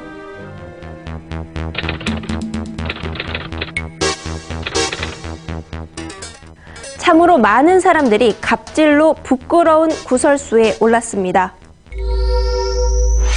부산의 한 아파트에서는 경비원에게 출근 문안 인사를 시켰다는 주장이 일어 논란을 빚었고요. 광주에서는 술 취한 50대가 70대 경비원의 뺨을 때리기도 했습니다. 경비원 순환시대라고 해도 과언이 아니죠. 백화점 주차 요원의 무릎을 꿇린 50대 여성이 입건됐었죠. 또 8년 전 산 액세서리를 무상으로 수리해달라고 기금속 업체 직원에게 생떼를 쓴 여성도 있었습니다. 제자에게 인분을 먹이고 지속적인 폭행을 한 인분 교수는 징역 12년형이 선고됐고요. 대전의 한 교수는 학생들에게 본인 딸 결혼식에 주차 요원을 하라고 강요해 구설에 올랐죠. 이게 인성교육의 일환이었답니다. 국회의원도 갑질합니다. 의영민 새정치민주연합 의원은 의원실에 카드 단말기를 놓고 시집을 팔았다는 의혹을 받았고요. 같은 당 신기남 의원은 아들이 로스쿨 졸업시험에 낙방하자 직접 교수를 찾아가 논란이 됐습니다. 박대동 새누리당 의원은 비서관으로부터 월급 상납을 받았다는 주장이 제기됐고, 같은 당 김광림 의원은 본회의장에서 버젓이 문자로 친족하 인사청탁을 하는 모습이 언론에 포착되기도 했습니다.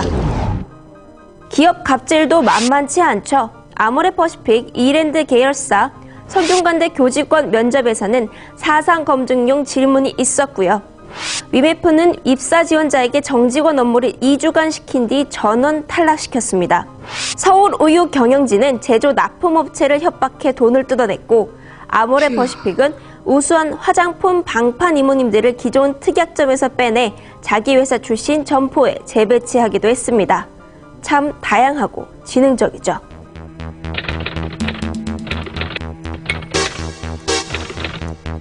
(2015년은) 또 다른 약자 여성에게 매우 험난한 한 해이기도 했습니다. 여자는 멍청해서 남자한테 안 된다던 막말을 일삼은 옹달샘 3인방. 사과는 했지만 여전히 TV에 계속 나오고 있죠.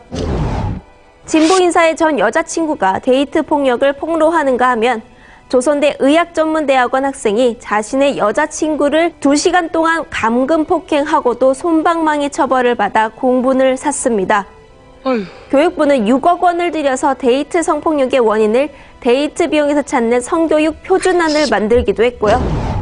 남성 잡지 맥심은 성범죄 미화 논란을 빚은 9월호 잡지와 관련 뻣뻣한 자세를 유지하다 마지못해 사과하기도 했습니다. 이러한 과정에서 여성 혐오를 혐오한다는 취지를 내건 온라인 커뮤니티 메갈리아가 소란의 폐지 청원, 맥심 전량 폐기 등 각종 캠페인을 벌여 주목받았습니다.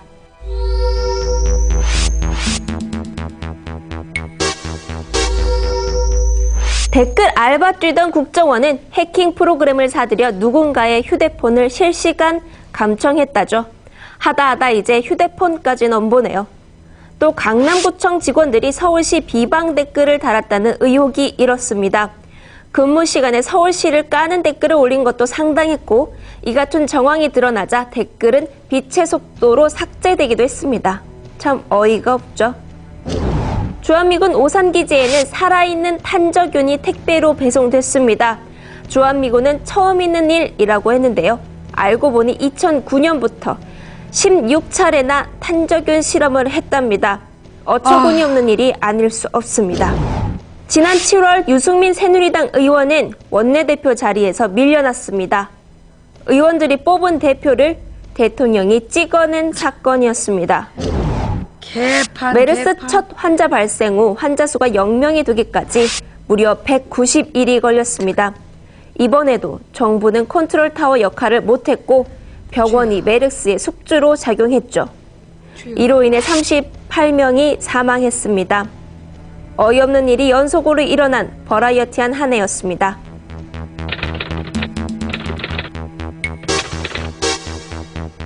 틈만 나면 해외 순방을 다니시더니 우리 대통령님 국제적으로 굉장히 유명해지셨습니다. 연일 해외 유수 언론에 이름 올리셨는데요. 한국 평판을 좌우하는 가장 큰 리스크는 박근혜 정부의 위협적 시도다. 독재자였던 부친의 발자국을 따라간다는 등의 평가가 이어졌습니다. 올 한 해 이런 사건들로 가득하다 보니 2015년 한국에서 가장 많이 언급된 키워드는 세월호, 메르스, 역사교과서 국정화, 국정원, IS, 혐오, 어린이집, 메갈리아, 수저론, 헬조선으로 집계됐습니다.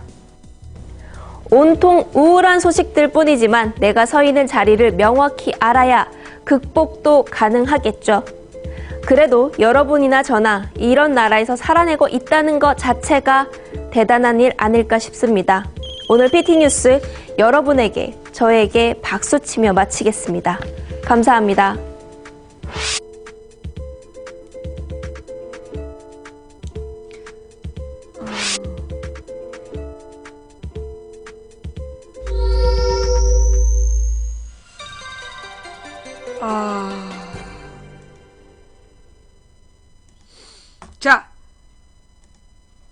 정말 여러분 지금 이 순간 우리 모두에게요 박수를 보내야 돼요. 우리는 살아남았습니다. 예, 우리가 이런 나라에서 그래도 아직 살아있다는 거. 네, 우리 정말 고생했어요. 네, 우리들 모두 그래도 이렇게 안 죽고 살아있다는 거, 이거 얼마나 대단한 겁니까? 아유, 정말 여러분 고생하셨습니다. 야, 이 살아있기가 어려운, 무사하기 어려운 나라에서 그래도 이만큼 살아서 우리가 만난다는 거, 이거 얼마나 다행입니까? 그죠? 야, 정말 시발입니다. 네. 기가 막히죠? 이거 내년 봄이 되면 더 심하게 드러날 거예요. 점점 더 어려운 상황들이 발생할 겁니다. 예. 지금 우리가 살고 있는 이게, 정말 지옥인가? 너 못되게 굴면 죽어서 지옥 간다 그러니까 누가 그러더만, 네가 모르는 게 있어. 네가 지금 살고 있는 여기가 지옥이야. 정말 여기가 지옥 같아요. 그죠? 그런데 말입니다. 지옥을 천국으로 만드는 거, 그거 뭘로 결정하는지 아세요? 마음에 달려 있어요. 어떤 마음일까요? 예. 아무리 노력해도 이 상황은 나아지지 않아. 이게 지옥이에요. 나는 최선을 다해서 여기서 벗어날 거야. 언젠가는 벗어날 수 있어. 이게 천국입니다. 지옥과 천국은 딱 한 줄 차이예요. 제가 어제 이런 말씀을 드렸어요. 지금 객관적인 조건과 인간의 능력으로는 이길 수 없는 싸움이다. 어떻게 계산을 해봐도, 이리 계산하고 저리 계산해봐도 그 돌아오는 봄 총선에서 일야 다야 구도에서는 민주주의자들이 이기기 정말 어려운 상황이다. 그러면 포기해야 되느냐? 아니다. 인간의 어떤 계산과 전략으로 이길 수 없는 싸움은 뭐로 이겨야 된다? 신념으로 이겨야 된다. 이순신 장군이 13척의 배로 그 100척 이상의 일본군 함대를 전부 다 무찌를 수 있었던 건 뭘로 이긴 거다? 신념으로 이긴 거다. 어떤 신념? 우리가 이길 거라는 신념? 아니요. 이겨야만 한다는 신념. 우리가 이기지 못하면 다 죽을 거기 때문에 이겨야만 한다. 우리에게 길은 딱 하나밖에 없다. 이겨야만 한다. 그 이겨야만 한다는 신념으로 이길 수밖에 없습니다. 그래서 정말 어려운 길을 우리가 가고 있는 거예요. 과연 가능할까? 많은 분들이 그렇게 생각합니다. 지금 우리나라의 현실은요, 사실 어떻게 보면 희망을 갖는다는 것 자체가 이상해 보일 수 있어요. 그래서 다 같이 절망할까요? 다 같이 절망해서 다 같이 무슨 이상한 가루약 나눠 먹고 죽어버릴까요? 죽는 건 언제나 할 수 있어요. 그죠? 뛰어내리든 목을 매든 죽는 건 언제든 할 수 있어요. 그러나 죽기 전에 씨발 내가 여기 살았다. 나 여기 그냥 얌전히 살다 가지 않았다. 나 목숨 걸고 한번 싸우다 간다. 어차피 죽을 건데 지발로 떨어져 죽는 것보다 싸우다 멋지게 죽는 거, 그게 더 멋있지 않아요? 여러분, 어차피 인간 한 번 죽어요. 우리는 이 죽음의 공포를 극복합시다. 어떻게 멋있게 죽을까를 고민하자고요.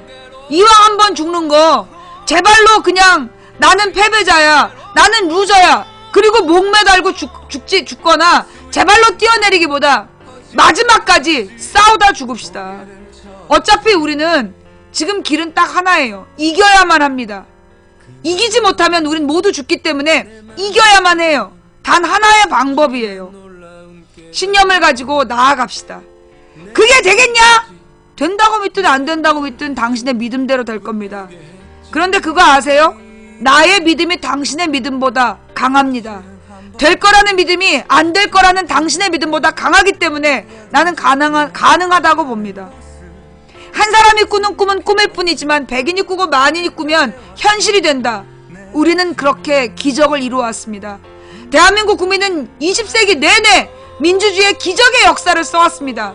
21세기에도 우리는 기적의 역사를 써나갈 것입니다. 우리가 가는 길은 갈만한 길이라서 가는 게 아니라 가야 할 길이라서 가는 거니까. 길이 보이지 않고 빛이 보이지 않으면 우리가 우리의 몸을 태워 빛이 되면 되고, 우리 손을 뭉개지도록 길을 만들면 되는 거니까.